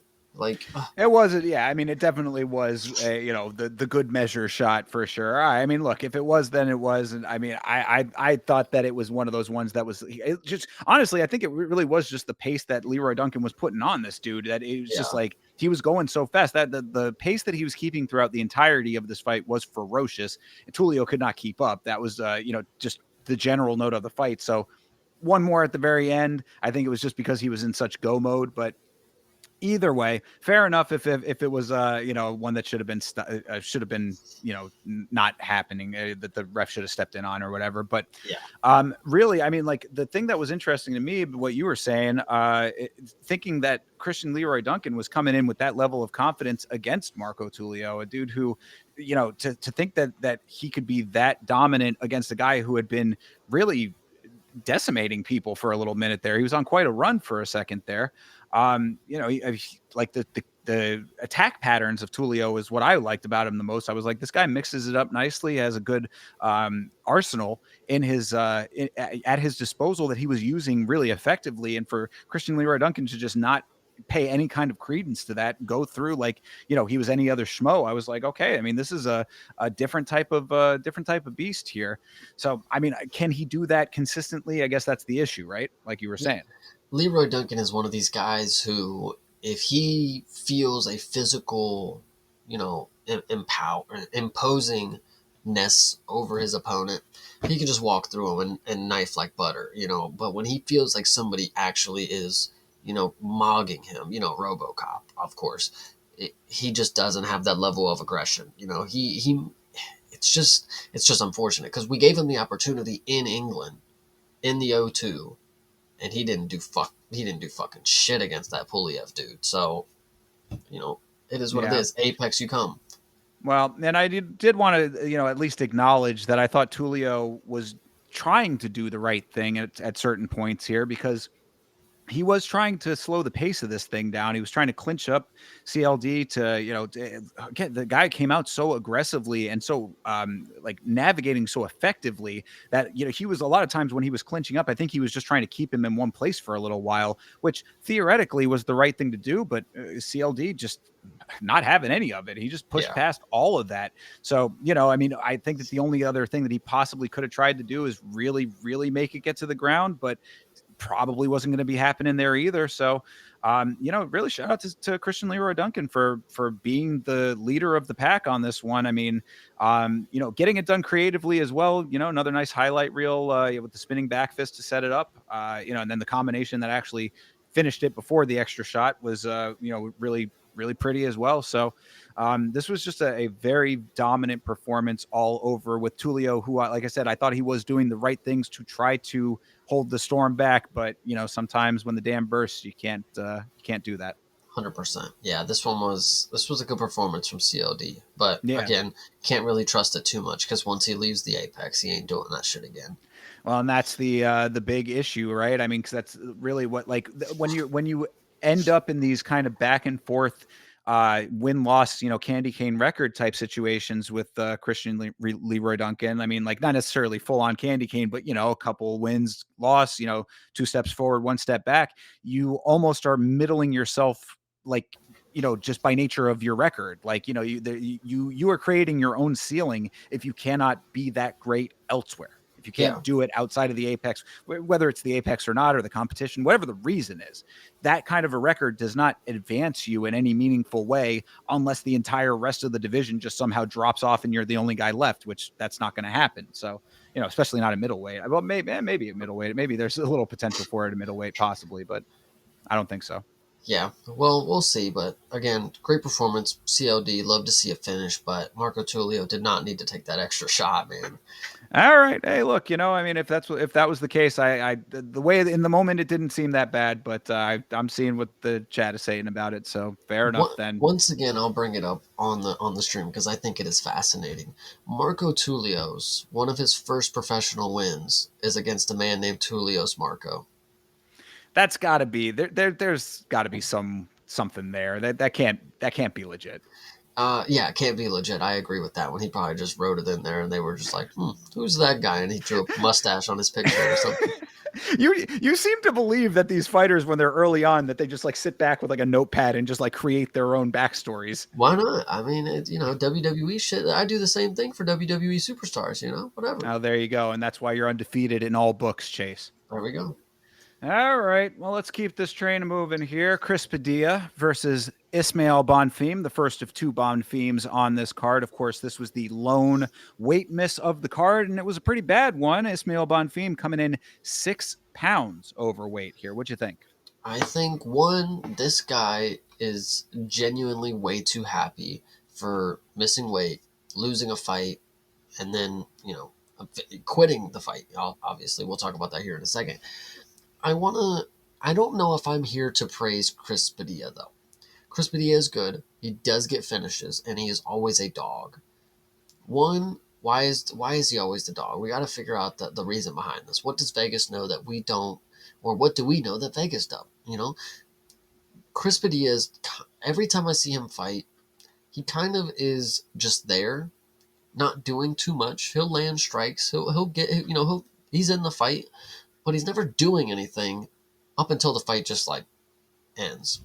And it's not, again, with the Rongzhu thing in the elbow, it's like they were having a decent little scrap. It wasn't anything too crazy, and then he lands this crazy elbow that just ends the fight, right?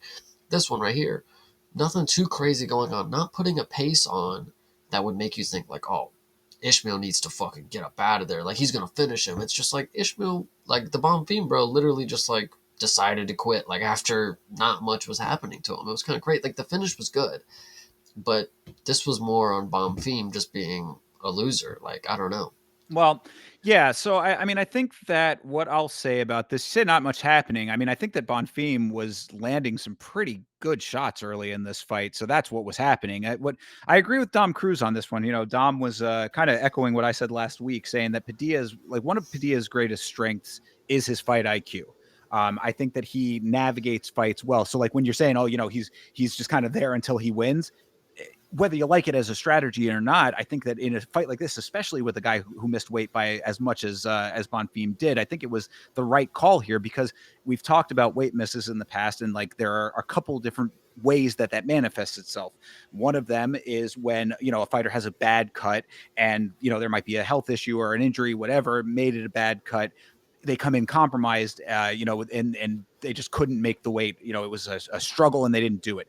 This didn't seem that way to me. He just seemed like he didn't want to cut the weight. Like Yeah. he looked pretty okay. He was moving very well. That's another big tell. If they're in there moving around all over the place and they have the extra weight on him, that usually means that they didn't have to like go through the whole process and rehydrate and all of that. He looked perfect, really, at Ismail Bonfim. The problem was, I think that the extra weight and the just the navigation of the fight on his side of things, he put too much out too early, and that's where the fight IQ came in for Padilla. Padilla did what Tulio wanted to do. He slowed the pace down with the clinch. He allowed Bonfim to punch himself out a little bit.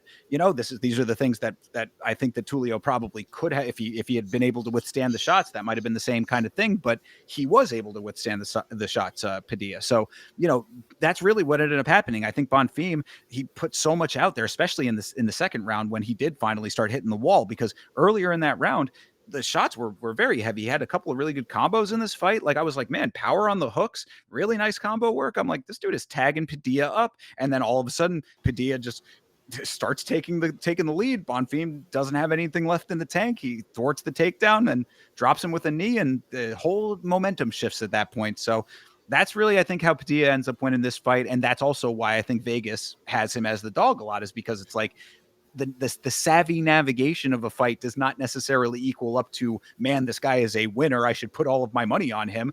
It's just one of those things that can get the job done in a fight like this. Yeah, this one, it just raises so many questions. It's like the Bonfim Bros have a gym that says Bonfim Brothers on it. Do they know that one of the brothers is this guy? Like, are they not understanding that one of the people that they train under literally looks like a goofball when he fight? Like, the last fight with where he got kicked in the eye. All right, whatever, but he's still, you know, we've had two standing TKOs from this dude, basically. This one, he falls down on his fucking knees and covers his head, and then he's giving the ref the thumbs up. Like, dude, you're literally, like, you're doing tornado drill. What are you doing? He also had one of those where he had the hands out, like the horror movie girl that's getting attacked. Dude, it's crazy to me. Like, I don't know. This guy here, he just doesn't do himself any favors. And missing weight, obviously. And then we'll talk about later, again, which another thing, we'll talk about it now, so we'll talk about him. What the fuck are you doing in your brother's corner after you just you just quit in your fight? Do you think he needs any advice from you? Well, that's what I would say, is that the gym is it's a yin and yang type of thing. We know that there's always one better brother than the other one, and this is a very clear-cut example of that always being the case. It literally is one of those things of the sport that's like a tried and true rule. It's a hard and fast rule. One brother, any sibling pair, there's always going to be one that's leagues better than the other one, and this is just following the same rule. Yeah, and so obviously with the chat talking about, or well, only Anakin. We'll talk about the post fight speech, of course. Yeah, I was going to bring that up. Yeah. Going into talking about his mom in a trailer. Honestly, I was buying it. Not like I need to buy it like it was a fake story or anything, but like the emotion that he was giving it, he was doing exactly what he was planning to do. He was trying to draw sympathy from the crowd and get his 50K bonus. Somebody quoted it. Oh my gosh, somebody quoted it, and I didn't think about it until later. It was like, "My mom lives in a trailer, Dana. Give me the $50,000 bonus." I'm like, all right, that's pretty funny. But I think that's a little bit harsh. I know, but it's really funny stuff. Yeah, you'd bring it up. I mean, Padilla brings it upon himself the way that he did it, I would suspect. I don't have any problem with it, honestly, personally, because we know the situation with these fighters and the pay structure and all of this. We don't have to get into a whole conversation about fighter pay. What I think Padilla's fatal flaw with this whole thing is that you mention it one time and then you move on. You drop it as a little quick note there. Hey man, I really could use that 50K. Obviously, I just had a great win. And then you let it go on to the next thing, unless you are another fighter who's coming up in the next fight. And I'll talk about that when we get to it. But this one was like, he circled back. And that, I think, is the big problem, bro. If you're going to forgot, I needed that 50,000. Exactly. Yes. You say it one time and then you hope. If you start really dwelling on it, that's when you get the exact opposite of what you're looking for. But again, I do think it's unfortunate, because if that is the case, that, he was taking a good amount of damage in this fight. It was a good comeback victory. I mean, Zachary Reese had the same type of situation almost. I mean, and Zachary Reese didn't have to go through the same amount of striking. He was able to get McVeigh down in the beginning of the second round. You know what I'm saying? So this struck a conversation with the community, because people were mad, like, why didn't he get the bonus? Dana's a piece of shit. What the fuck? And it's like, well, it's a performance bonus. Does he, if we start giving out bonuses just because everybody asks for it, that takes away from the people who actually perform for the bonuses. And then it leads to conversations. Well, we need bonuses for finishes. You should get such and such for a KO, such and such for a submission.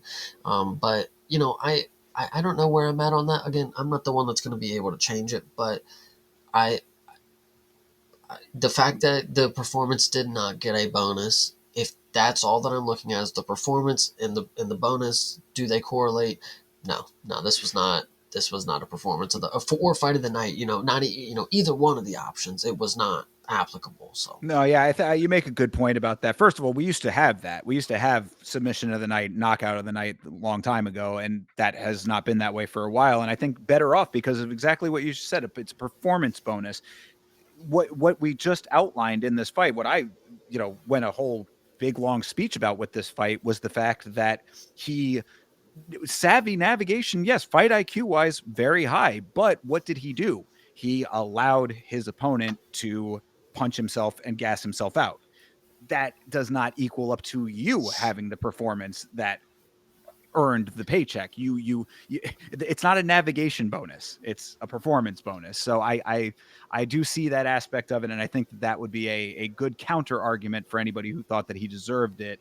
I'm sympathetic to the backstory. I am certainly sympathetic to fighters not getting paid enough, in the nature of this sport being one where the amount of money it brings in does not equal up to the amount that the athletes are paid. Again, separate conversation. However, you got to look at the reality of what this fight was.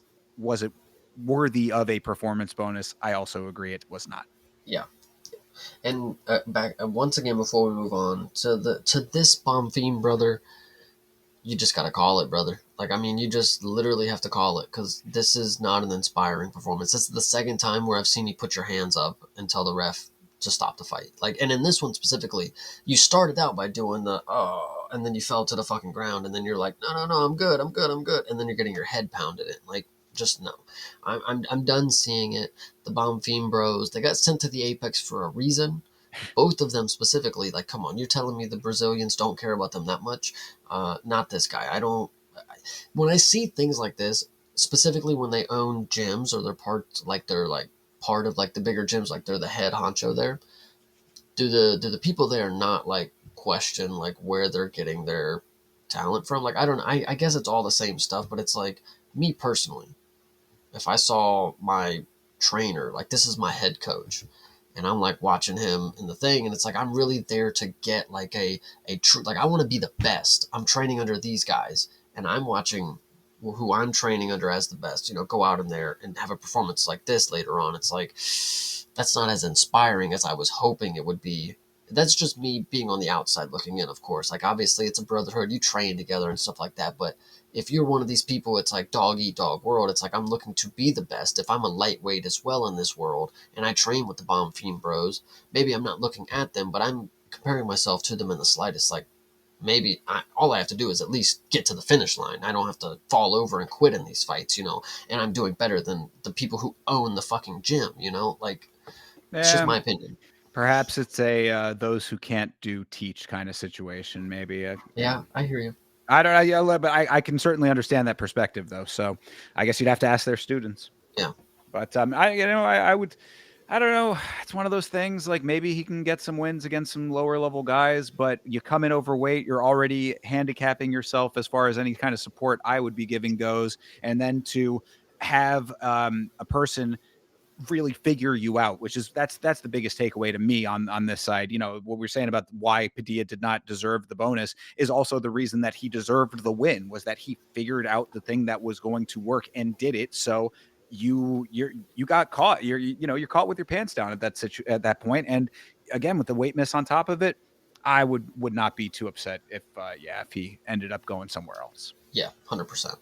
So all right. Well, moving on to somebody who did deserve a performance bonus. We're talking about Uros Medic versus Muslim Salikov. Now, this man, I mean, burying the lead a little bit, or skipping to the dessert before the meat and potatoes. This is how you get on the microphone and ask for a performance bonus. You come through with the receipts after doing what he did in this fight. I think I brought this up earlier with the Hani Barcelos performance. This is one of those ones where you have an older fighter, and the moment that it goes south, it's all because of their age. Like, and you can't say anything more about this to Muslim Salikov. Like, any other performance, he would have been fine. But in just this moment right here, you see the age caught up to him. He gets cracked, and then he falls over, and there's not much more of a fight after that. I don't buy that at all. I think you're way disrespecting Mr. Uros Medic and his skill in this fight and his power in this fight. If that's all you're taking away is, oh, you knocked out an old man, great job. No. And let me actually tell you, Uros Medic, I'm a big fan. I'm one of these people who actually roots for him. I've seen him lose to Miktabek, and that's okay. He doesn't have much grappling against a dude who wrestles cavemen. This guy Uros Medic, though, he's not somebody that is a rangy striker when it comes to his power. He will sit down on uppercuts, he will throw hooks that are like really tight, and he can drop bombs when it comes to that. This straight right that he hit Muslim with was more of like an off balance, like Muslim was falling backwards and tripping. It was like the hammer fist at the end that he caught him with that made Muslim like cower and stop fighting back. I don't think this was the cleanest knockdown on the feet that has ever been for Uros Medic. And there's going to be more because this dude, when he hits people, they don't fucking move. Whatever he wants to say, Jeremy Stevens, like, he's really, really technical on the feet. He's got a lot of power. When it comes to the wrestling, we've seen the deficiency. That's the only issue. And I think that you are just a big, big hater saying that I am not liking Uros Medic, because I saved this specifically for everybody out there. I wanted to let you guys know that we own the Serbian flag now. Well, how about that? All right. Well, all right. If you don't think we know, we know. All right, fair enough. Well, I will certainly give you that. Another flag in the collect. Do you not have the Serbian flag right behind you currently on top of that one? Or No, that's a different. That's okay. Portugal. Oh, that's Portugal. Okay, great. Well, there you go. Yes, how about it?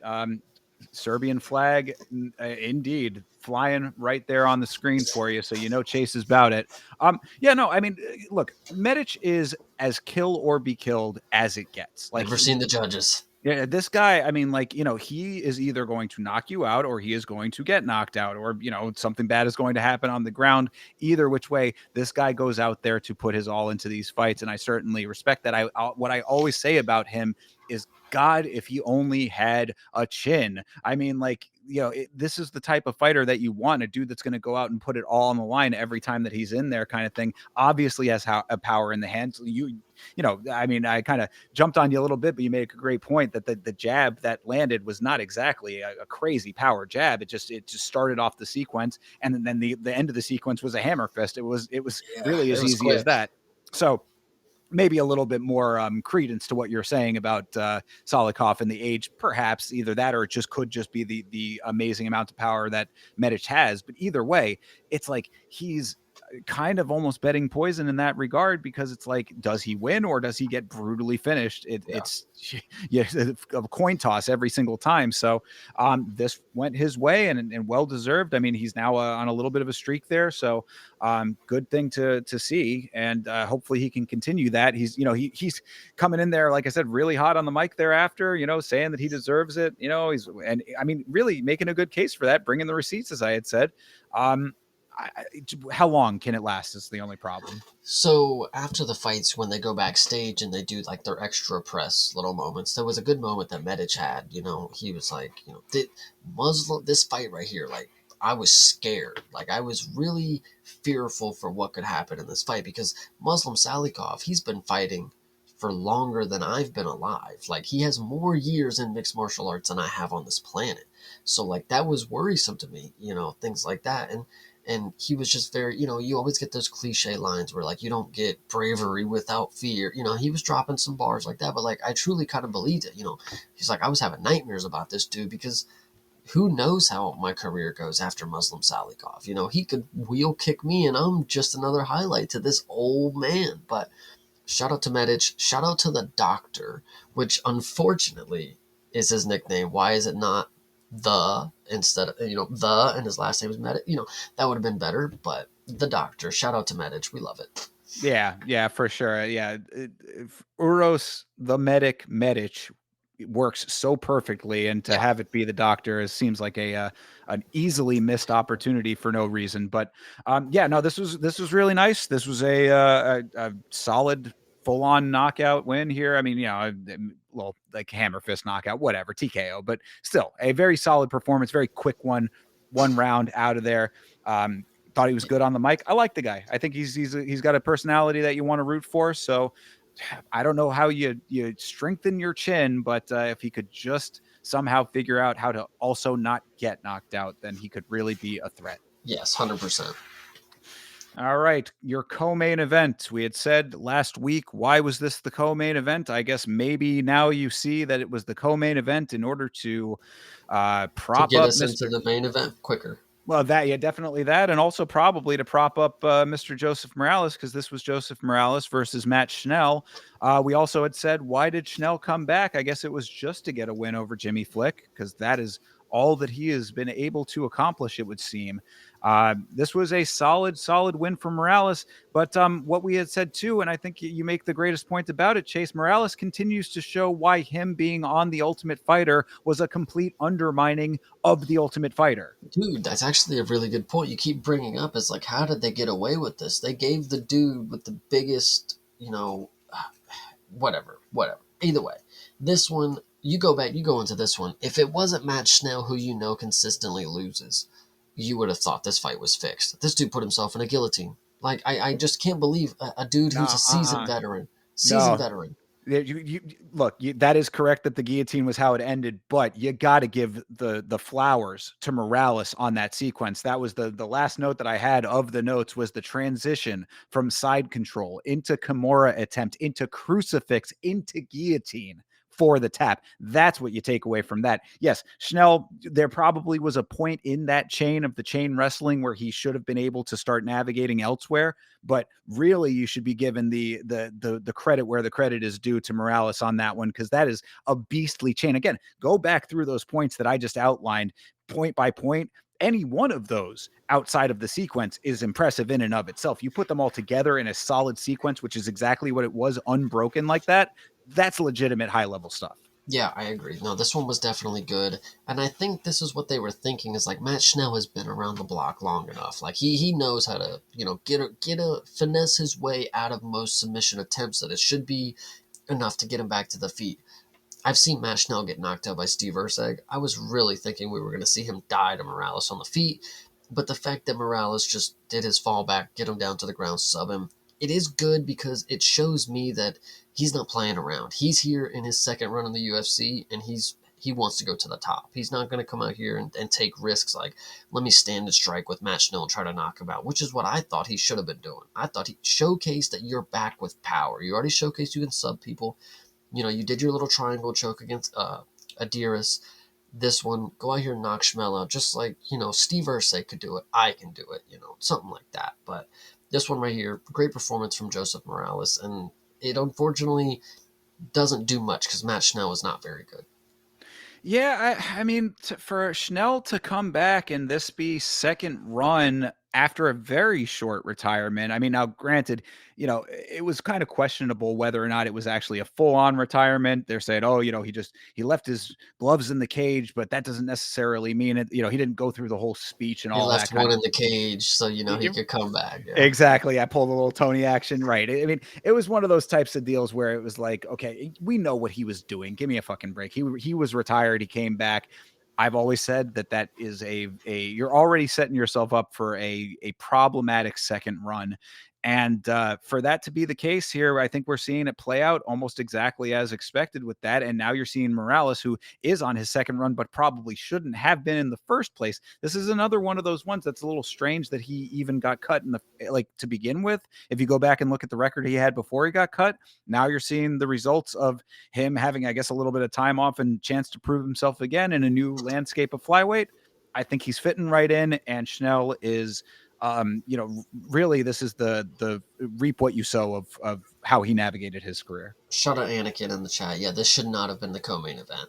Definitely shouldn't have Yes, been. yes, I agree with that as well. We said that last week, and we were certainly proven not proven correct because, like I said, I think it might have been a good showcase for Morales. That Dom was saying on commentary, "Oh, flyweights need new names. We need fresh blood at flyweight." I'm like, we have Josh Van challenging for a belt coming up. I would think that there is a decent amount of fresh blood in there, but it never hurts. Flyweight still to this day the most competitive division in my estimation.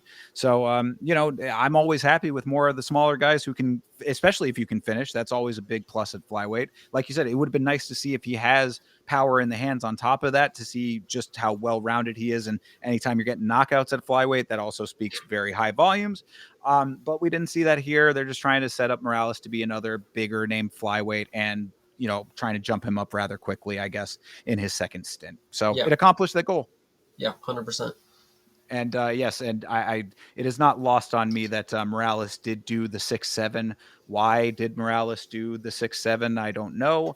I understand what the 6-7 thing is. I don't know why it is something that him and Chael Sonnen both felt the need to do at some point. Chael Sonnen doing it on Twitter, him doing it in the cage.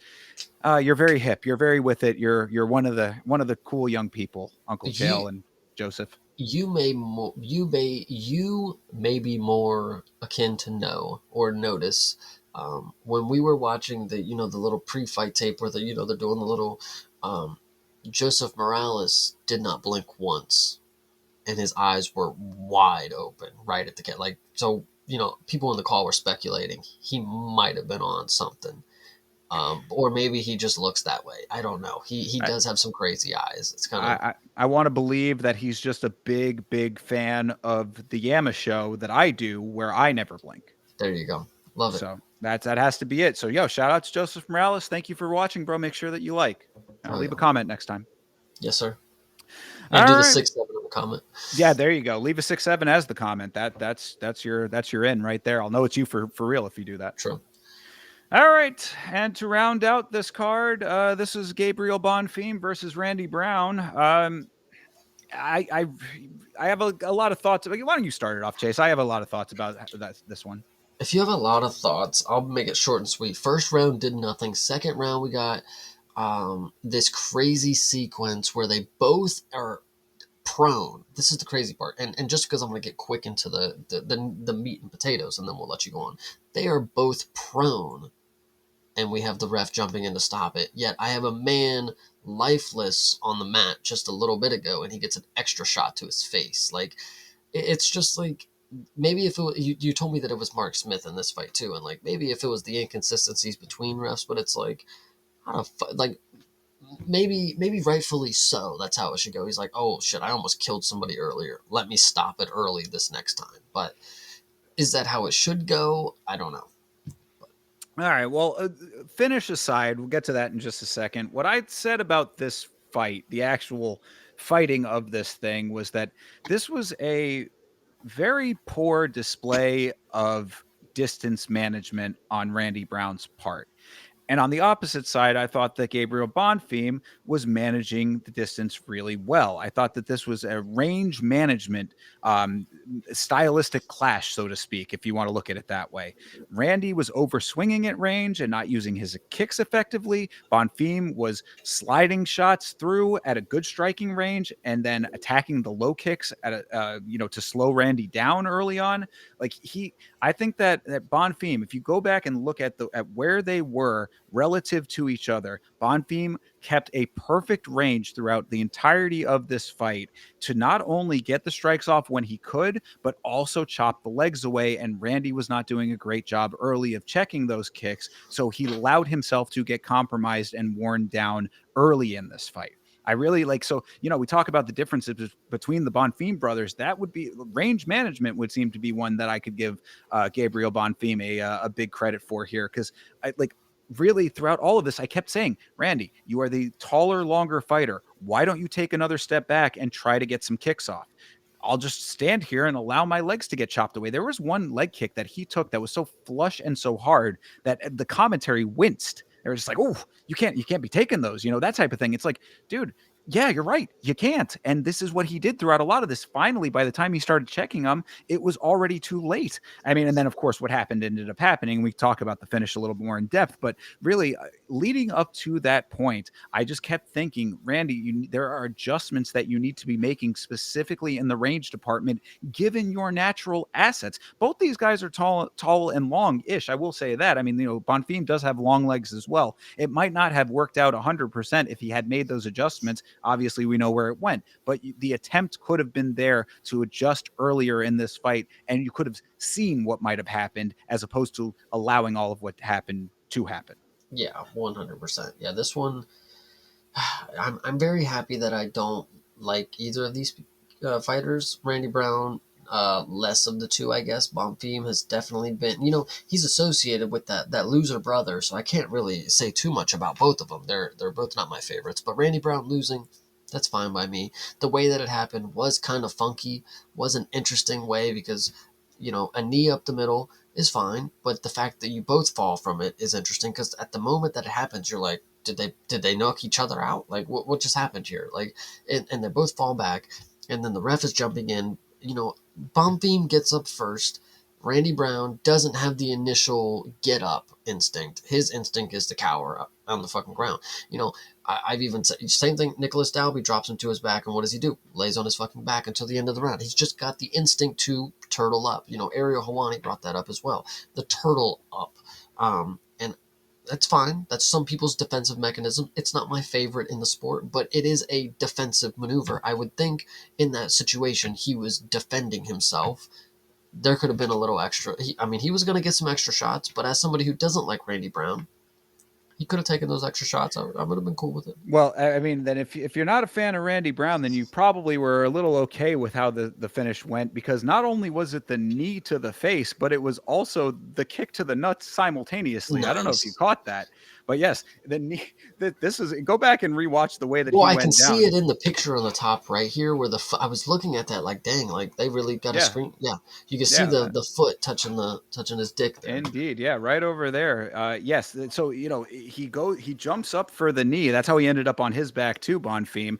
He jumps up, the knee lands, and then kicked directly to the balls. So I mean, I gotta believe that maybe there was a little two-prong action going on there. Perhaps I want to give Randy Brown a little bit of the benefit of the doubt for that aspect of it.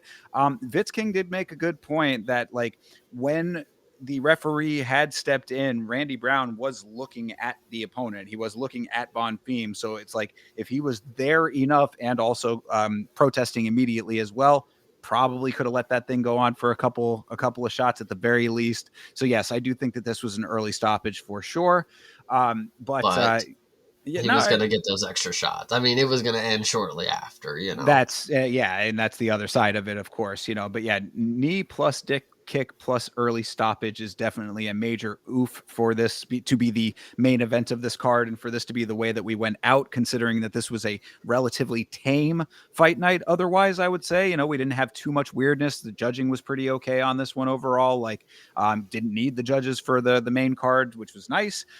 This was what we have said, especially considering the Onama and Garcia card, is that, like, every once in a while it would be nice to just have a down the line no weirdness card. I think it'd be almost like a unicorn at this point. This was somewhat close to it. This fight ended up being the weirdness that still made it weird. Yeah, 100%. Now, this card, after going through it, not as bad as I remember it being. Those two decisions, the women and some other decision fight was just so grueling and just made my head hurt. These fights, the main card specifically, it was fine. The fact that Zach Reese was supposed to be on the main card, I believe. No, no, no, that had to been something else. But either way, main card was really good. Yeah, I think this turned out to be a pretty enjoyable one overall.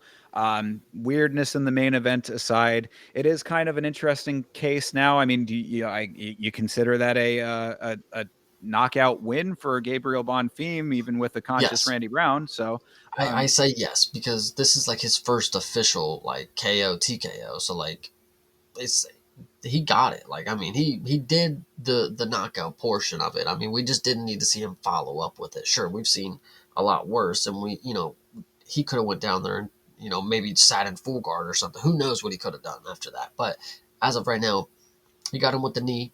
Fair play.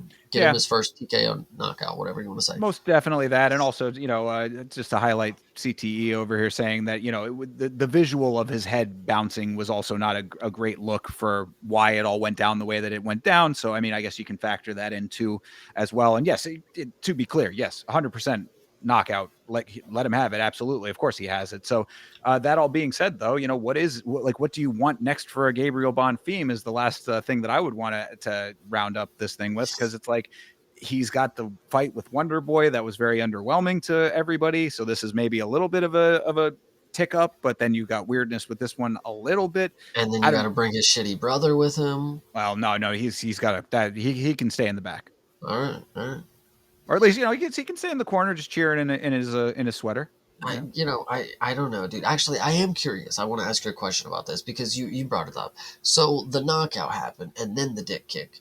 Do you think he woke up and was having pain in his private parts, like, or did the pain receptors, did they cancel out? Like, Oh, I think he probably was feeling both. One thing I brought up on the watch along, and I mean, I hate to be that guy, but I'll at least put it out here for the sake of the conversation is there not some little portion of Mark Smith who might have been correct in stopping action at that point and saying, "Hey, that was an illegal shot," even if mhm, it, even if it might have landed after the knockout shot, but a legal shot is an illegal shot. Take true, give the guy the 5 minutes. true, facts. Again, Now, I'm not saying that I think that that should have been that case. I'm just saying that devil's advocate.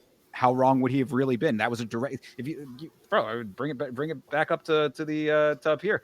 You see how direct that was. I mean, it mhm, was right on the money. So yeah, you know. yeah, that is interesting. That is interesting. But yeah, I would just hope that he did not wake up and be like, "What happened? Why does my dick hurt? Like, fuck!" He Like, never went out though. I mean, like he might have been no, out for a dude, he split. was unconscious, man. That was Maybe pretty for that was bad. a flash knockout then at most. I mean, he was looking right at his opponent when he was on the ground. That's So because his eyes were open when he was looking. I mean, and that's that's always the thing because I tried to make that case to Vitz and he wasn't having that. So he was like, oh, he's conscious enough to be looking at his opponent. I'm like, well, sometimes you can't really tell. right. So Yeah. I don't know. Whatever. Again, this is the weirdness that makes the fight night still weird, even if we had a pretty tame one otherwise. Hmm. Yeah. So I don't know. Either way, that is. I guess that's how we can end it up. I mean, well, so I know. What's the question then? Is what for bomb theme next? What is next for Bomb Theme? Um, Let us see. It's got to be somebody low rank, right? Maybe what like whoever's number 10, number 11, maybe, and because he's going to be he's 15. I wanted to say somewhere around there, maybe 14. this is your moment for you to have your big spotlight in the chat. If you are out here listening right now, go ahead and let us know what you think Bomb Theme is going to do next, and we will highlight your chat right here, right now, just for a moment. So you have about 30 seconds to go ahead and get it done before we move on. Yeah, well, Time's Anakin coming ticking. in saying Buckley next. All I'm not right. mad at it. I'm not All mad at right. it. I think that might be a pretty decent fight and probably a good win for I was Buckley. thinking the next one that he just said. Yeah, I was thinking Oh, Morales possibly versus Brady loser. Yeah, oh, that's you just nice. want to feed this man to the wolves. Yeah, I for can sure. appreciate that. Yep. Fair enough. I'm good with either of them. So, all right. That all being said, that is UFC Fight Night. Bonfim versus Brown. After talking it through, Chase, what are your final thoughts on this one? It was okay. It was fine. Nothing too crazy. Obviously, we got a lot of finishes, but back to the question that I was asking potentially at the beginning. Did all the finishes amalgamate to a good card for you? Is that what made this a good card? Um, Good, not great, but still, yeah, I'd say that this was good enough. Because of the finishes. I mean, yeah, I'd say so. Sure, yeah. I mean, that Okay. main card being all finishes, I can't really ask for much better than that. I think Jeff there were. Neal's a good option here for CTSE. That's actually CTSE. that's the best option, honestly. If you want to actually go for like an accurate like one that like would be in like the right progression, that's Yeah, yes. that's Jeff pretty good. Neal is a really good option right there Yeah. for Bonfim. Oh, but sorry. But Go ahead.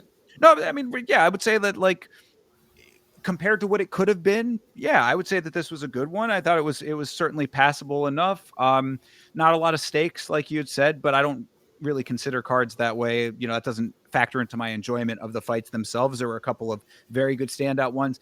The ones that detracted from that did not detract so much, and they were also earlier on the card. So once you got Cavalcante and Bueno Silva out of the way, I was pretty okay with the rest of how this all went.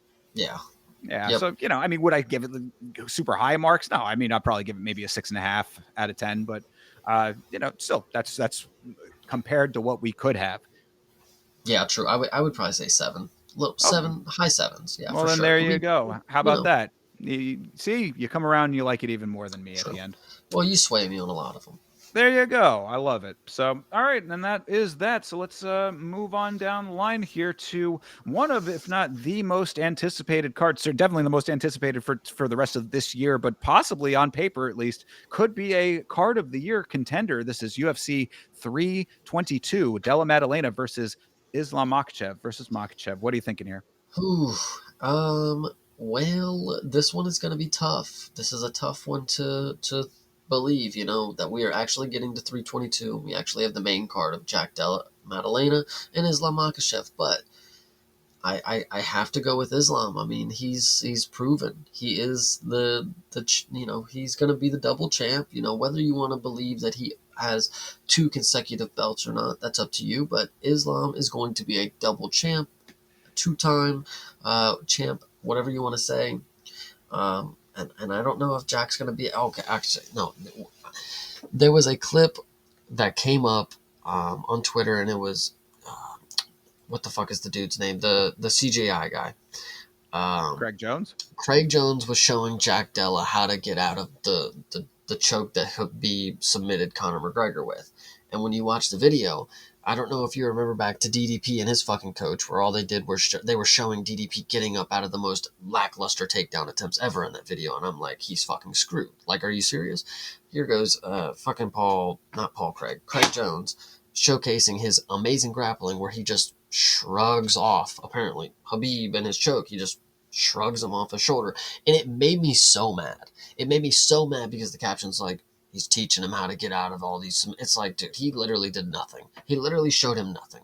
You think you just shoulder shrug Khabib off when he's got a fucking neck crank? No. It's not fucking happening. Same thing with DDP and his fucking coach. You think just training for regular double legs is like that's going to be your key. It's like, do the same training, just do it more. Like, no, like, it's not the same. Like, and the fact that Jack Della has this dude thinking that he's gonna train him to counter every move that the Dagestani wrestlers and grapplers have. I mean, I just don't fucking buy it, bro. Craig Jones might be able to do it, but Jack Della's not Craig Jones. Like, he might be able to showcase and teach him what he wants, but implementing it and doing it, it's a different thing. And Jack Della's good, but if Craig Jones is the one who has the answers, can you really pass everything down to somebody else? I don't know. Yeah, no, I think that is a fine point about the preparation element of it. What I've said about Jack Della Maddalena, and I've gotten a lot of opposition from his fans, and I understand the appreciation of him. Boxing is as advertised. I certainly agree with everybody when it comes to that aspect of things. What I've seen is a very determined fighter. I think that Jack Della Maddalena will never quit on himself or in a fight. I give him 100% credit for that. But that comes with a lot of times that it has been a narrow escape from the jaws of defeat. It has been a very close decision at times. I've seen a lot of I have not seen clear cut dominance out of Jack Della Maddalena. And you can say, yeah, oh well, he did that to Bilal. Bilal was choosing to stay on his feet and play Jack's game for a lot of that fight. Oh, well, he stuffed the takedowns. Bilal was not. He was trying to prove a point and was outproven in that point in that fight, in my estimation. Maybe there was times where Bilal was putting all of his full back into the takedown attempts and Jack was getting it. Those seemed to be later in the fight, if I recall correctly. Maybe you can find a couple of times that Bilal was trying to get him down and couldn't. I'll give you that. But my point is that what I have seen out of Jack is times where he has not looked superhuman. What I have seen out of Islam Makhachev is superhuman a True. lot of the time. Yeah, you can go through it. People will say, oh, his last couple of fights, well, they were padded, because it's where, Moicano, Dustin Poirier, sure. But I believe that Makhachev could do the same things to anybody. So to say that that was padding because of those people, that's not his fault that those went the way that they did. He didn't choose to fight Justin Poirier. He didn't choose for Arman Sarukian to do what he did and pull out of the event. He would have done those things to whoever you put in front of him. Islam Makhachev is the best pound for pound fighter in the world, in my opinion. He is going to win this fight in my gut. Yeah, um, I would hate to be wrong about this one, but I'm gonna go ahead and have to go ahead and say that Islam is gonna get this one done too. Jack Della's game plan, and a lot of people that root for Jack Della, they are confident that he's gonna be able to explode from the bottom position like he was able to with Bilal and Gilbert Burns, and get out of these full mount positions. If you're banking on that, take whatever you need to cope, because if brother is in full mount or mounted in any fashion, and you're banking on him exploding out of it to get out of that position, he's already 2 to 3 steps behind where he should have been. You should not let them get to that position. And I get that that is a skill that he has, and I've seen him showcase it against great wrestlers like Bilal. But I'm not going to go ahead and bank on that working against Islam Makhachev. That's just my opinion. Yeah, absolutely. And also, I want to highlight this too, because this is another part of the narrative that I've seen going around a lot. JDM is bigger and stronger and more powerful. He's CTE saying this in terms of Dustin Poirier, but I've been seeing that about Jack Della compared to Islam. Uh, Islam is 1 inch shorter than Jack Della Maddalena and coming in at the same weight that he walks around at. He's going to maybe put on a little bit more muscle and cut down to make this, like he's not even, doesn't have to make weight. He's going to put on a little bit more muscle and come in cut off of that, just a little bit bulkier. I think that this is going to be very even when it comes to all of the physical attributes that have given Jack Della Maddalena a little bit of an edge on some of his previous competition. I don't think that Islam comes in at a massive physiological detriment in this fight. I think that it's going to be a lot more even than people are making it out to be right now. And then you have to rely on the skills. And again, I give Jack all the credit in the world for being a tenacious fighter who will not give up on himself. Islam makes people give up whether they liked it or not.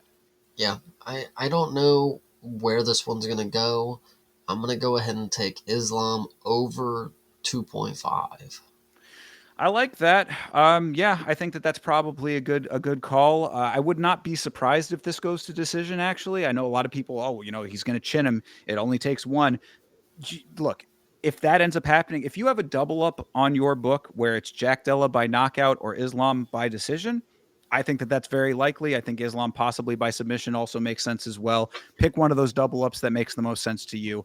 But either way, I in my heart of hearts, until I see, this is always how I look at these things. Until I see otherwise, when I'm seeing consummate greatness, which is what I have seen out of Islam Makhachev, I have to go with that until better information proves itself. I have seen Jack Della Maddalena on the verge of defeat. I've seen a fight where I truly believe that he did lose and still got the nod.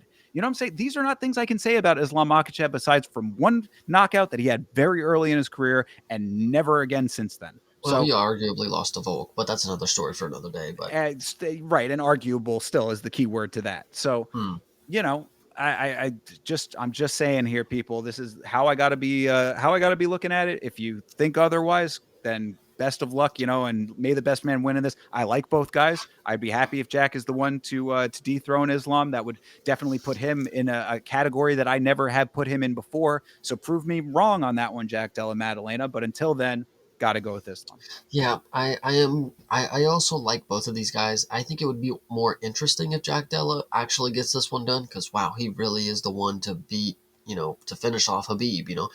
But if Islam wins, it just adds to another layer of this dude's dominance. The last thing that I want to ask you is Jack Della possibly going to come out to some more ACDC. Do we think he's going to go with TNT again, or do we think he switches it up? God, I hope so. If you're gonna do the They're from ACDC, Australia, buddy. that's what I was gonna say. The only time it's okay is if you're from Australia, but if you're gonna do it, go with a deeper cut. Come out to Big Balls, my friend. That is the one ACDC song that no one has walked out to that would be the GOAT status move. So come out to Big Balls if you want to come out to ACDC, and then you show that you actually have them. Yeah, I definitely can see that. That'll be good. I like it. Good So. option. Yes, and then we'll hear Islam Makhachev coming out to some banger from Dagestan that you're never going to find out the title of because Hell yeah. How could you? It's just horns and slide whistles and shit. He needs to come out to that same shit that Ankalaev was coming out to. Do you remember Ankalaev's walkout music? That shit was Nope. that bro. It is some next. I think on the Yama episode, I said it sounded like he was. It was like an audible like noise weapon that he was coming out to. It sounded like complete racket, but interesting. I guess I should say to be culturally sensitive. Hell yeah. All Definitely. right. Co-main event of this thing, highly anticipated women's championship fight here. Valentina Shevchenko going up against Zhang Weili, two of the best women ever to compete in the octagon. Chase, what do you think about this? This one is going to be interesting. Wei Lei being an underdog for the second time in her most recent two fights is damn near criminal, but Shevchenko does have 8 rubies on her UFC belt, so it's hard to say that either one of these women deserve to be an underdog. That's why I think the line being close is very fitting.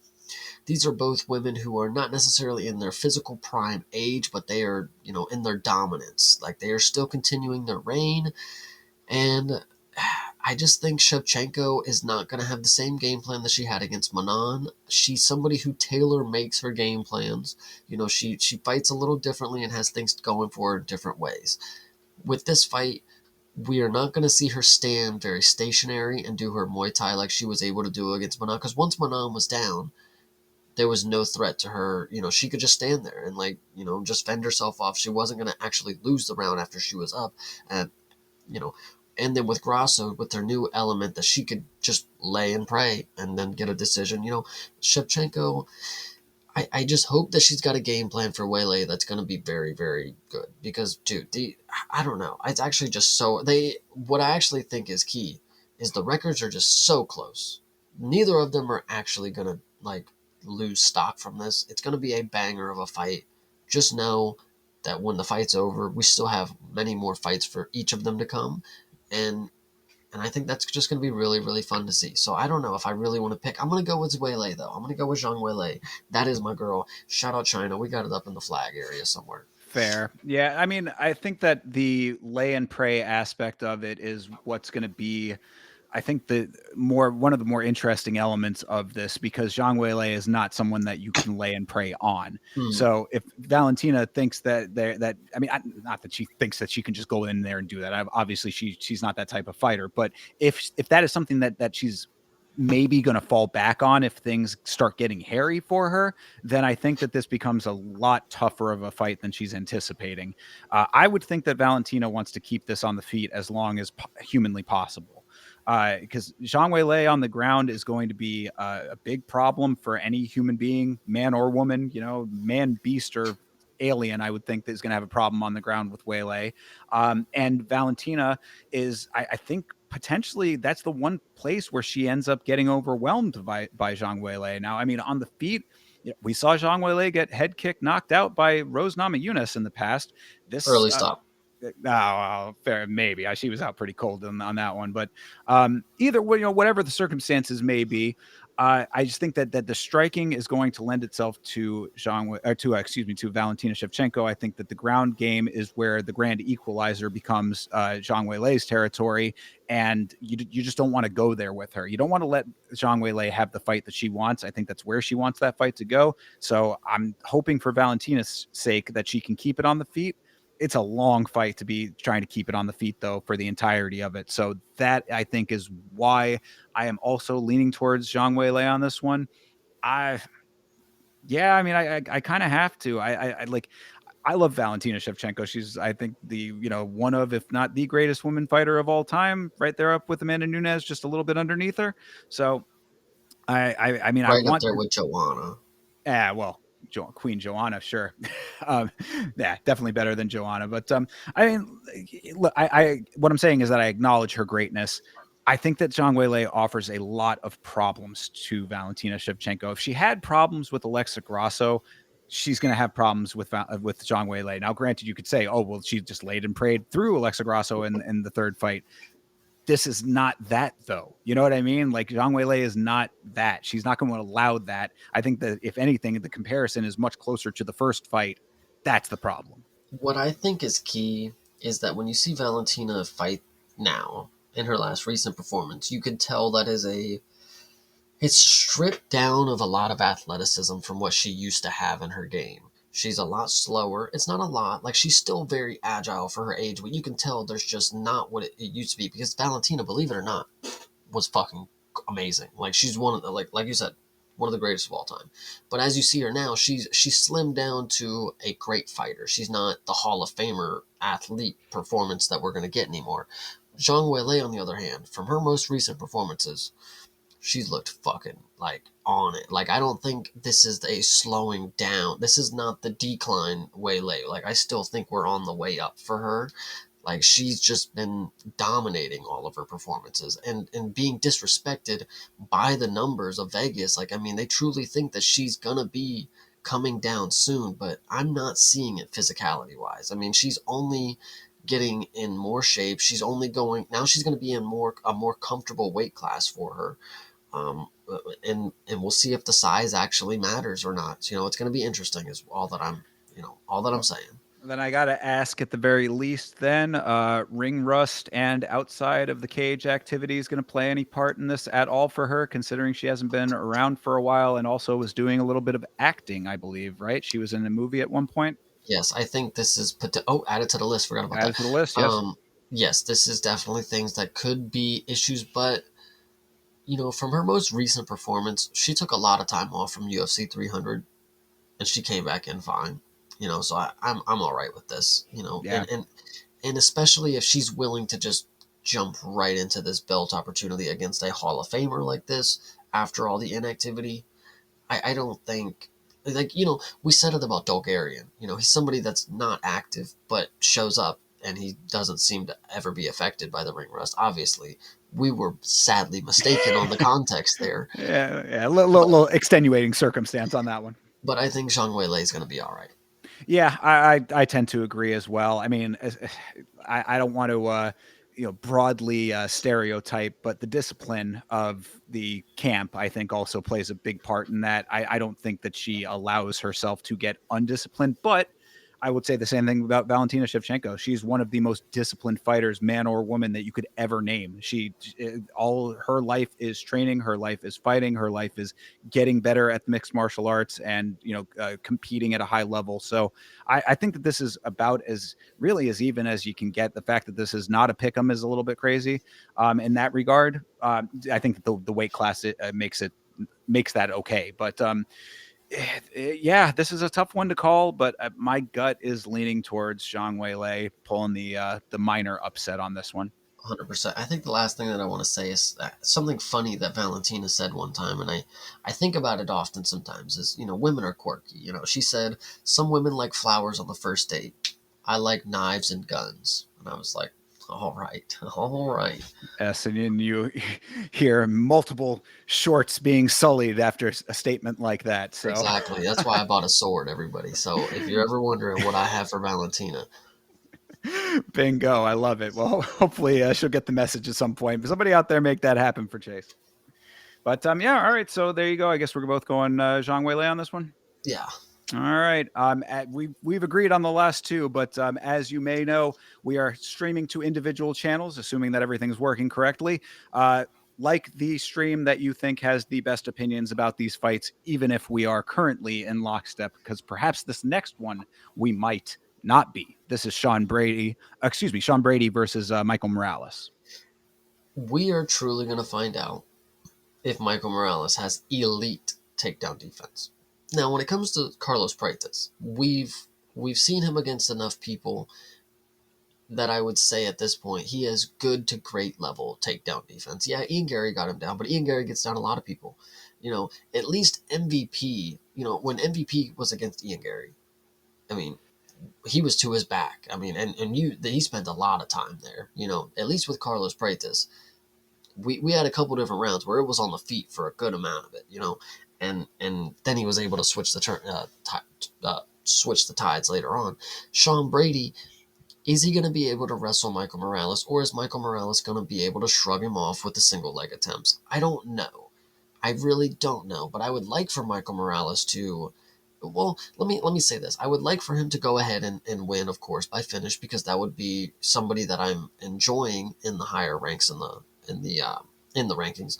But the issue is he's kind of just too similar to Carlos Praetos, and like there can only be one. Like, I kind of like Carlos Praetos already, but like, brother, you're not him. Let's not get too ahead of ourselves. Like, if you think you're gonna be the tall, slender South American guy who just comes in here and knocks people out with your long arms and your crafty, striking, we're gonna have to cool the jets. If you get out here and you knock out Sean Brady, I mean, this is a dude who's been finished by Bilal Muhammad. So everybody who goes against him, in my opinion, you are going in here and you have to finish this guy, because if not, If you get a decision against him, even it's like you're still being questioned.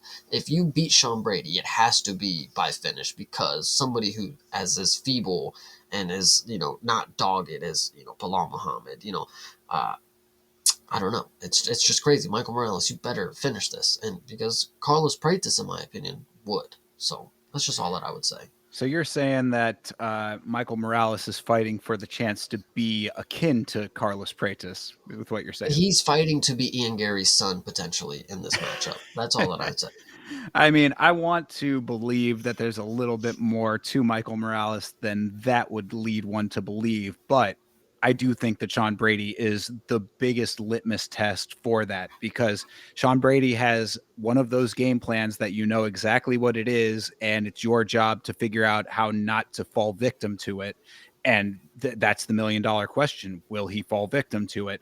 Um, I'm kind of in the same camp with you on this one. I guess we're agreeing on a lot of these things. It's like yeah, is Michael Morales more fan friendly? 100%, of course. I mean, Sean Brady is going to grab you. He's not going to let go of you. He's going to wrestle you here, there, everywhere. It's going to be one long round of a lot of pick up and drop off. You know what I mean? That's just how he's going to do things. It is Michael Morales' job definitely to thwart that, but there can be more than one in this division. And if Michael Morales is going to be that, this is the time to prove it. I think that it is possible. I think that it is possible. It is Sean Brady. He is as elite as it gets at what he does. Michael Morales, like we have seen big guys that have tried to get their hands on him before. Have they been as good as Sean Brady at it?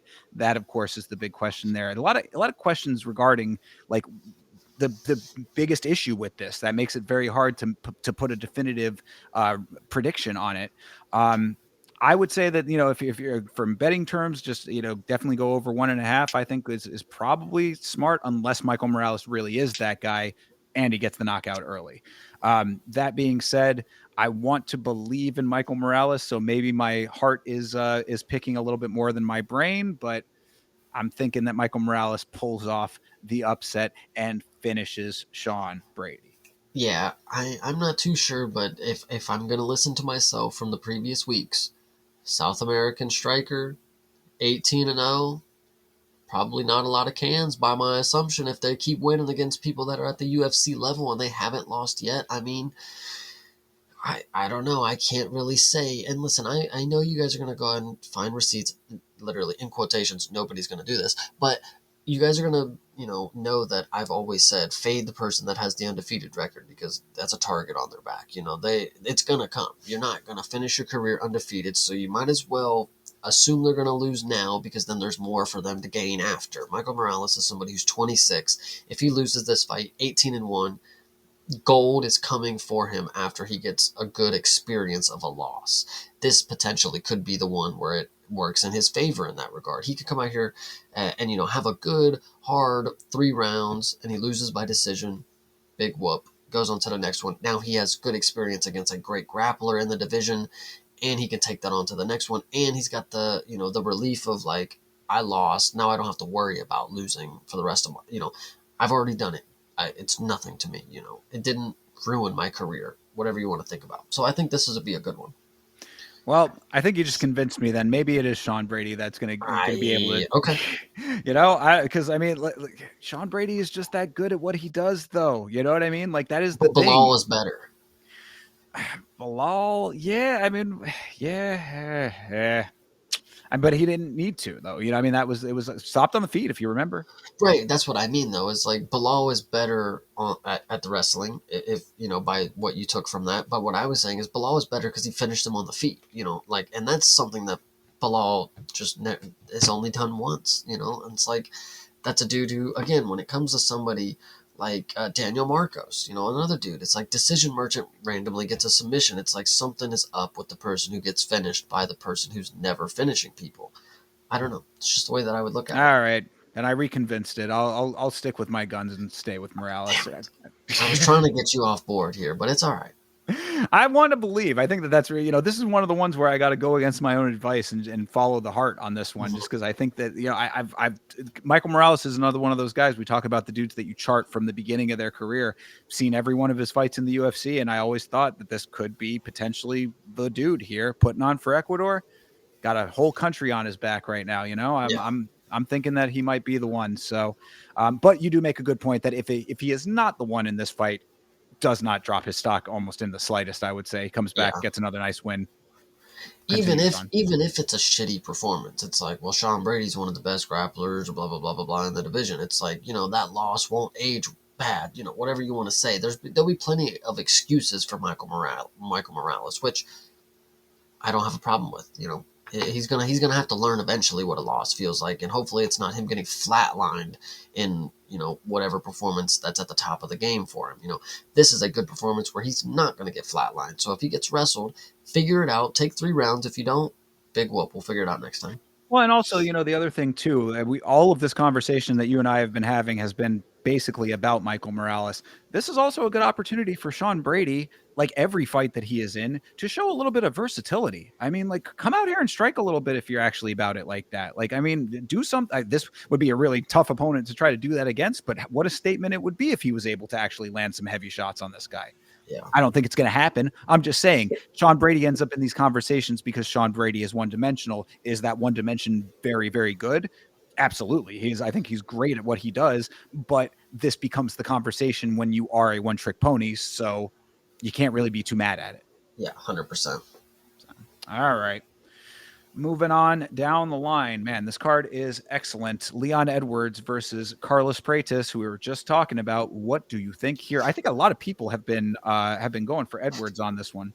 Yeah, I mean, when you go back to Leon, you think about how technical his striking is, how defensive his striking can be, how defensively sound his striking can be specifically.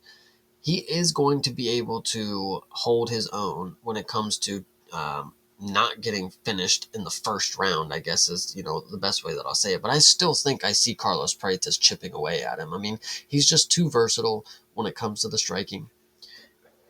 He pushes the pace, and Leon Edwards is just, we've seen what kind of mentality he comes from.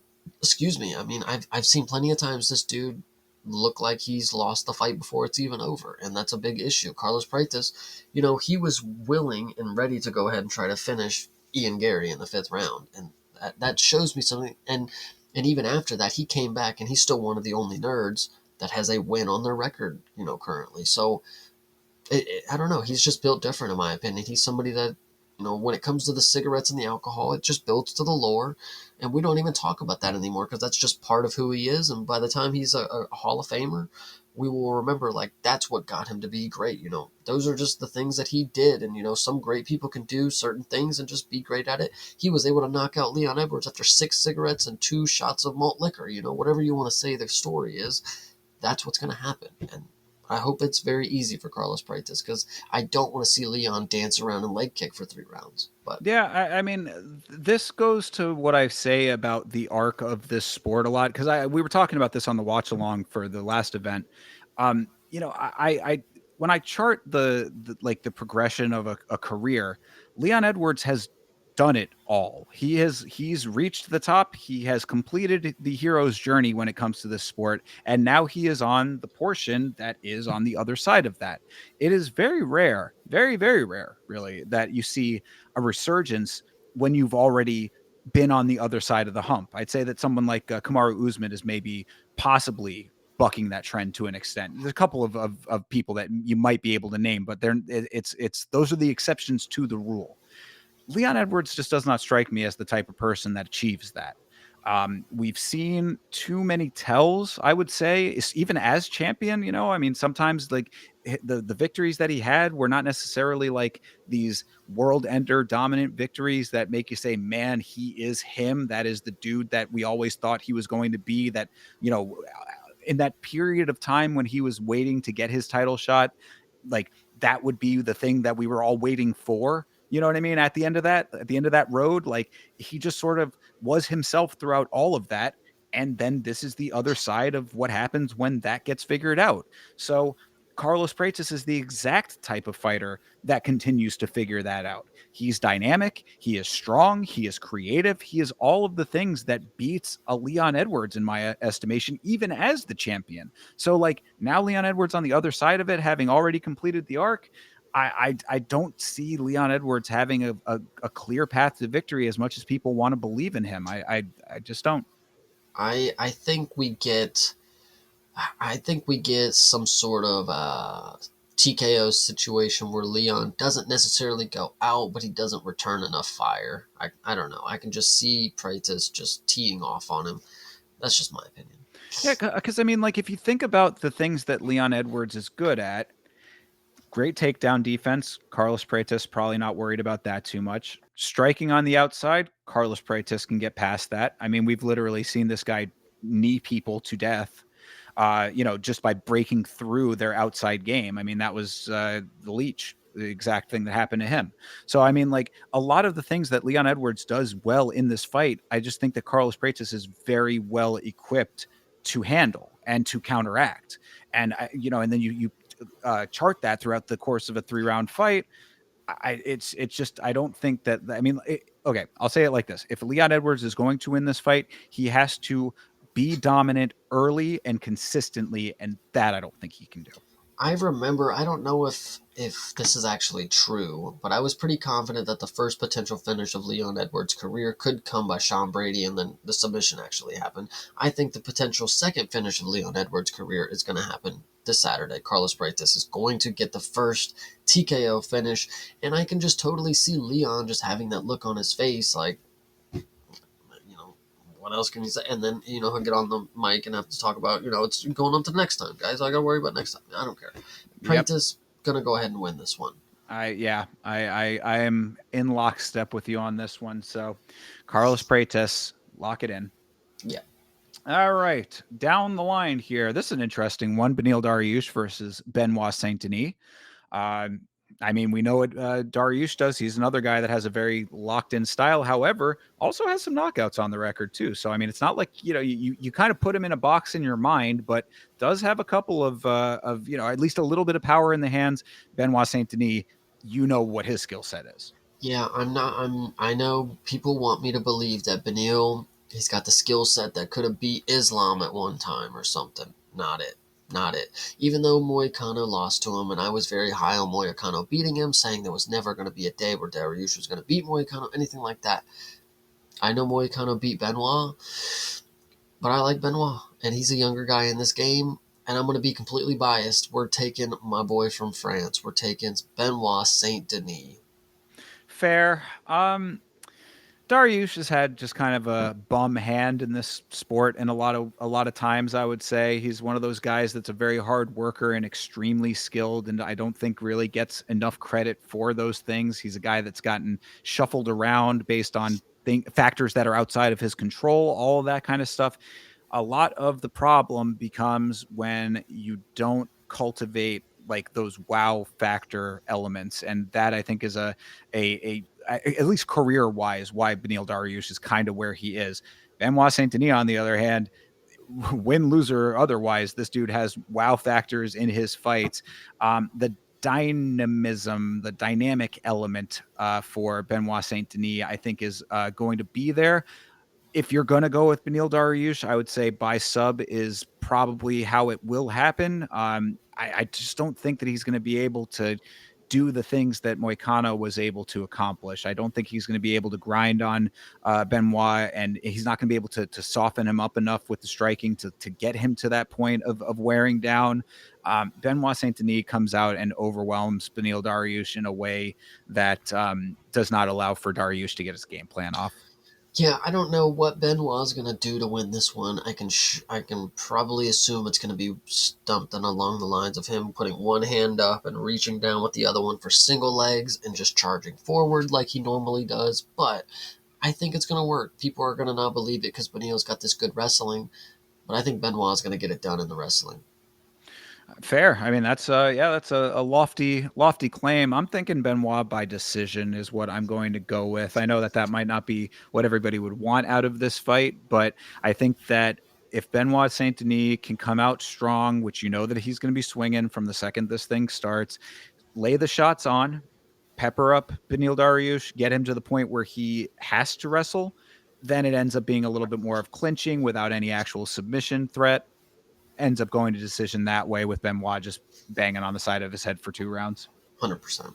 So, all right, on the prelims here, my boy Bo Nickel, that everybody loves so much, huge fan favorite Bo Nickel, is going up against Rodolfo Vieira, who I actually am a big fan of lately, especially. I think his striking has improved tremendously, and I actually really like this fight, even if everybody hates my boy Bo.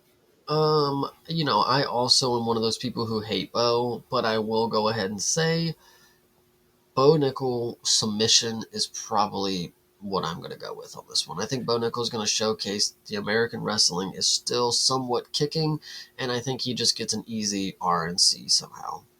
I think that you've used the term Vegas dangling before. I think that Okay. they are dangling Bo Nickel in front of you when Rodolfo Vieira, his base is solid BJJ. They tout him as this high level BJJ black belt, which he is. But now he has the added benefit of having improved striking, the likes of which we have not seen from him before. So I think that the two of those together ends up making him a lot closer to a Rainier de Ritter than he ever would have been in the past. I think that if you had come to me with this fight maybe 2 years ago, I would be like Bo Nickel all day long. That would be easy, easy money. The current version of Rodolfo Vieira, I think, is what makes the difference here. Now, granted, it's coming late in the game. I mean, the guy's 36 years old and he's an old dog learning new tricks. I understand that optics of that. But what I have seen out of the actual fighting of it is what's making me take the underdog on this one. And I know it's a crazy one considering how much of an underdog he is, but I believe that Rodolfo Vieira has improved tremendously. You pair that with all of the skills that he already had in the bag, plus the veteran nature of being around for as long as he has been. I think it all adds up to a Rodolfo Vieira win. Yeah, we can definitely wait to find out. I just feel like Bo Nickel, they would not give him somebody that can beat him after he already just lost. There's no way they're gonna handle him in the way of giving him two straight consecutive L's. This is a get back on the horse fight. It's gonna have to be a finish. See, now I think that that's where I deviate from you a little bit more too, though, because I think if you want to get down into the behind the scenes back room element of it, I think that the organization has been hearing the conversation about Bo Nickel. I think the organization took stock of the fight with Paul Craig and how ridiculous that whole scene was. And I think that they're like, you know what? Now maybe it's time for us to potentially abandon our own hype train on him. That we had a lot of stock in this guy. He had a lot of credentials coming into this sport that made him very attractive. We've seen that, he's been getting figured out in a couple of ways. Prime time to feed him to somebody who can get the job done, especially a guy who's not a huge name like Vieira. I think it tanks him, gets a failed hype train off of their books the way that they This had him before. this is your Hani Barcelos versus Peyton Talbot, basically. Correct. Yeah. Yeah, I would say so. I mean, like I think Bo Nickel maybe it's a slightly different because of how like where Bo Nickel ended up and like how high they were hot shotting him, because I don't really think that Peyton Talbot like achieved that level necessarily as quickly. But yeah, I'd say that it is very similar to that. Yeah. Yeah. So I'm going for the old man get it done, Rodolfo Vieira. No, I'm taking Bo Nickel on this one. All right. Well, there's a deviation for you. How about on this one? Let's see if we disagree on this. This is Roman Kopylov versus Gregory Rodriguez, the RoboCop. What do you think? Yeah, I think RoboCop just gets this one done. Unfortunately, Roman is one of my favorites, but after what I saw in his last performance, nah, I'm cool. Paulo Costa is not it, and you were just not able to get it done against him. You don't think it was a fluke? No, for sure. He just didn't have it. Just didn't have it. And RoboCop is a dude that you can't just not have it against. I mean, if what he did to Hermanson is anything that you could think about happening to you, I mean, Jesus fucking Christ. But if he can do anything short of what he was doing to Jared Cannonier in the first 3 rounds, in this 3 round fight, I mean, it's going to be a tough night for Kopylov, is all that I'm saying. We'll see if his range striking is going to keep up, but I just can't imagine. Yeah, that was going to be my note. Is the fact that this is a 3 rounder just lends itself so much to RoboCop. The real detriment for RoboCop is the double edged sword of being as huge as he is, because on the one hand he is an absolute savage beast in there when he's getting his striking off, but he does gas. I think that with the way that Roman Kopylov fought, if it is going to be carrying over into this fight, I think he just picks him apart almost from the beginning of this thing. Like Roman Kopylov, if he's going to not be, if he's not going to have the output that he needs, which is really what we saw against Costa, is that he was not throwing enough, he was not doing it enough. If that's going to be the case, then he has to be double speed from where he was in that fight. We saw no output and no speed. That Yeah, is not a combination that's going to fly against RoboCop. It certainly didn't fly against Paulo Costa, and I've never been hot on him. So, yeah, unless Roman Kopylov comes out and proves that it was a fluke, which I just don't necessarily think that it is. We've seen really good things out of RoboCop, and I think we're going to see more of them now. 100%. I don't think this will be a finish though. I would hate for it to be a finish, but I'm gonna go ahead and take RoboCop over those 3 rounds. All right, I'm with that. All right, down the line here, ladies fight Erin Blanchfield versus Tracy Cortez. I know that you are a huge Erin Blanchfield fan, Chase. So you must be riding really hot for your girl here. Yeah, no, I do like this matchup. I hate that Tracy Cortez actually is taking a fight like this because she's at the point where pretty privilege has gotten her to the opportunity that this is like this is somebody who is going to be a champion here soon. If you beat her, you got some really good stock to your name. But Erin Blanchfield, on the other hand, I mean, she was all ready to fight Macy. Macy, obviously had some complications. Now we're in a new matchup, and she has an even easier opponent, in my opinion. I'm not saying Tracy you know, is a slouch, but when it comes to the skill set that I think Erin has, I think it just overthrows what Tracy Cortez is able to offer. I hate saying it in a way that it makes it sound like I'm not a Tracy Cortez fan, but I don't know. I think Blanchfield, she's been training since she was like 6, guys. Like she's like a true killer. She trains with Fatima Klein too, who's also on this card. We'll talk about here in a little bit. They got something good going over there in New York or New Jersey, wherever the fuck it is. Yeah, well, that's why I kind of was joking a little bit. I don't think Erin Blanchfield is necessarily anyone's favorite female I mean, fighter. she should be. She's really good. That was going to kind of be my point. I think that, yeah, a loss to Manon Furo, it does change the perception a little bit based on what she can handle as far as power goes. That I think is going to be the only real credit to Tracy here, is that she does use her base well. Like Tracy has a solid, like, she has solid core strength basically, and she can maneuver well. But the problem is that Erin Blanchfield's wrestling is really good. So you start trying to cage clench and like muscle her around, she's going to get the trip. I mean, like, she's going to be able to navigate that and thwart whatever you're trying to do. Tracy Cortez likes to get strikes where she can and stall whenever she can't. And I think that that is a big problem in a fight like this with Erin Blanchfield, because she is much more well-rounded than that. I think she can stand to improve her striking a little bit, maybe over time. Hopefully that'll continue to improve. Maybe we'll see a little bit better striking in this fight. But if Tracy thinks she's going to be able to get her hands on her and push her around, I think it's going to be a very long fight for her. And I am a fan of Erin Blanchfield, even with her loss to Manon. Yeah, Tracy lost to Rose, and a more recent Rose is not as skillful as Rose once was, in my opinion. I think Erin Blanchfield has a higher ceiling than what we currently see from Tracy, obviously, and a lot of most flyweights in the division right now. Like what Rose was able to accomplish, I think Erin Blanchfield could similarly get to the belt, of course, but Tracy Cortez is not anybody that I think, and I feel bad saying it like this. This is when it comes to being real about the sport. You have favorites, but sometimes you just gotta. I think Erin Blanchfield just has better skills than Tracy Cortez when it comes to this fight game. No, yeah, I think you said it exactly right. And I'm also not here to, dog on the pretty girl. Like, it's her looks have really little to do with the fighting aspect of it. You can say that it might be opportunities, whatever. I don't think that really that plays too much into it. But I think you made a very good point. It's like, she gifted opportunities, not necessarily. I wouldn't go that far, but you know how this sport operates. She's a fan favorite for a reason. This is what you end up with after a certain amount of time. You end up going against a legitimate killer, potentially anyway, and and one who is going to be able to beat you at the things that you are good at. We saw that against Rose, basically what you just outlined there. You're going to see it again against Erin Blanchfield, I would say. Yeah, 100%. Erin, cold blooded, by the way. Really good nickname for her. Like that. Absolutely. And Hydra coming in with the important question: will Tracy be wearing her false eyelashes? Those are glued to her face, sir. So yes, she will be. 100%. And next up on down the line, my favorite, Malcolm Wellmaker versus Cody Haddon. Why is Malcolm Wellmaker fighting Cody Haddon?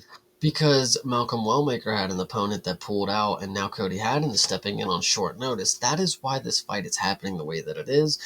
Will this fight go down like all the other fights that have been in Malcolm Wellmaker's reach?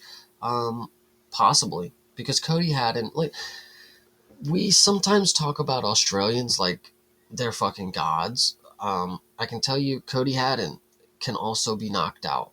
This is a true statement. People can be knocked out by Malcolm Wellmaker. Some people, and listen, I've compared Malcolm Wellmaker to somebody like Alex Bejeda before. It's like we've seen people land shots. We've seen people land left hooks plenty of times, but we haven't seen people land them and people not get up. And like it's not that they do it once or twice. It's every single time that the shot potentially lands, it is devastating to the opponent. Like it's something to actually behold. Like when you're watching again Alex Bejeda, like when you're watching him come up, it's like okay, all he's doing is knocking people out. But you have to understand, these are people that have been going against people for their entire careers that have never been knocked out. They're going against people that are just different at that point. When you go against somebody like Malcolm Wellmaker, you may think that oh, I can take it. As long if I slip up, I can rely on my chin and my recovery. It's like you just don't wake up after this dude hits you. And I think there's just something special about some fighters. Ilya is another one of them. Jeremy Stevens. When they hit him, they just don't fucking move, man. I just genuinely think Malcolm Wellmaker, again, at bantamweight, you don't see it too often. He's a little different than what Sugar Sean was when he was having his run, because that's a bunch of TKOs and shit.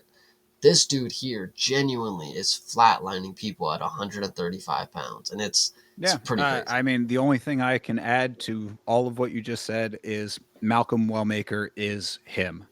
I like the same thing that I said about the main event. Until I see legitimate proof of anything otherwise, when it comes to what I have seen on the other side of that coin, I gotta believe it. I mean, Malcolm Wellmaker has been making a believer out. What we said, if you recall, Chase, going back to when Malcolm Wellmaker first entered the UFC and then before on the Contender Series, Malcolm Wellmaker was getting the job done so quickly we couldn't remember his name. His fights were so quick that they were blips on the radar. He was knocking people out so quick. Now you know who he is because he's consistently doing it. Greatness is getting the wins and getting them consistently. Wellmaker has been doing that. Show me otherwise, Cody Haddon, but I mean, I don't see it until I see it. I'm not seeing it. True, 100%. All right, on the early prelims, Kyle Dawkins coming back once more against GM3, who looked absolutely atrocious in his last performance. What are you thinking here? I think we're going to see another atrocious performance from GM3, who's... Listen, if Kyle Dawkins is potentially the man back on a mission to knock people out, Gerald Meerschaert getting knocked out, he has 20 losses as of right now, guys. I mean, let's not be surprised if he loses again to somebody. How many of these are knocked? I mean, he's been knocked out 5 times. This dude has 29 submissions. Holy fucking shit. This dude is crazy.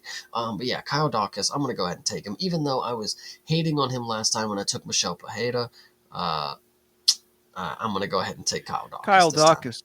Yeah, GM3's I mean, this is the new, I mean, they don't have it in this, well, I guess they have it in the smaller picture up top. This is new blonde Kyle Dawkins. This is Kyle Dawkins 2.0. Gerald Meerschaert, I have been saying for, I think, about the last 4 fights, it's about time for him to hang it up. Kyle Dawkins comes in with a point to prove. Gerald Meerschaert at the very tail end of his career for the last 4 fights, it would feel like. I mean, every fight seems to be the last fight or should be. I am a huge fan of Gerald Meerschaert and everything he's accomplished. I love the guy. If his last fight was any indication of the level that he is competing at this point, he really probably should have already hung it up. So, Hydra asking, is this going to be the retirement fight for him? I mean, if it goes the way that it is trending in my mind, at least in our minds, it very well should be. And he'll have nothing to be ashamed of at that point, really. I mean, he's had a tremendous career with a lot of great wins. Time comes for us all. And when it starts to go the way that it's been going, you got to see the writing on the wall. So if he gets the submission here, maybe he hangs on a little bit longer. Even if he gets the win, I think he should retire on the win. Go out on a high note. But he's one of those guys that just it's like the message is not resonating with him. It's not sinking into his brain. GM3, you got to let the message sink in, brother. Yeah, will he retire this weekend? Shout out Hydra for the question. That's what I said there. Yeah, Hydra, bringing that up. So, we shall see. But like I said, one way or another, he should retire. And I do think that Kyle Daukaus, he's a man on a mission. He came back with a point to prove. He proved it in his last fight. I don't see why he doesn't prove it one more time here. 100%. All right, next up on this continuously star-studded affair here, this card, Pat Sabatini versus Chepe Mariscal. I really like this fight. I think that Pat Sabatini is a guy who is consistently underestimated, and Chepe Mariscal is a dude who has done some really nice work recently. I think that there's a lot of potential for this to be a very wrestle-heavy, but very high-level wrestle-heavy fight. What are you thinking? I just realized after taking a quick look, this is a rematch. The first person, this was not in the UFC, of course, but the first person who won was Chepe by split decision. So that's actually kind of interesting. That brings a rematch into question. It wasn't like a first round finish or a unanimous decision where they finally meet up in the UFC. This is genuinely, they were a split decision before the UFC. Now we're getting a rematch in the UFC. Could be interesting. Pat Sabatini is not somebody that I am high on because, when I first was introduced to him, he got finished by Diego Lopez in like the first round, first sequence, just got flipped over into an armbar, or maybe he was the one, I think it was flipped over to an armbar. And Chepe, very consistent game. Very somebody, again, like a Miles Johns, like exactly what you're going to get out of him. He's going to get you to the decision. He's not going to push the pace too much. He's not going to go out here and try to finish too much. Pat Sabatini, though, in his most recent performance, looked like I don't know what the fuck I'm talking about. Looked like a dude who's actually fucking good at fighting. So, with that being said, could he make it interesting after already losing to Chepe? Does he want this win back so bad? Or are we going to get Chepe to just go ahead and smoke him in the big leagues? I'm going to go ahead and go with Chepe is my choice. I mean, you say, that he's Miles Johns-like, but I mean, he does have finishing ability. I mean, we have seen him get the finish before. I mean, not as consistently as you would like, for sure. That's really one of the few things in his game that I think is lacking there.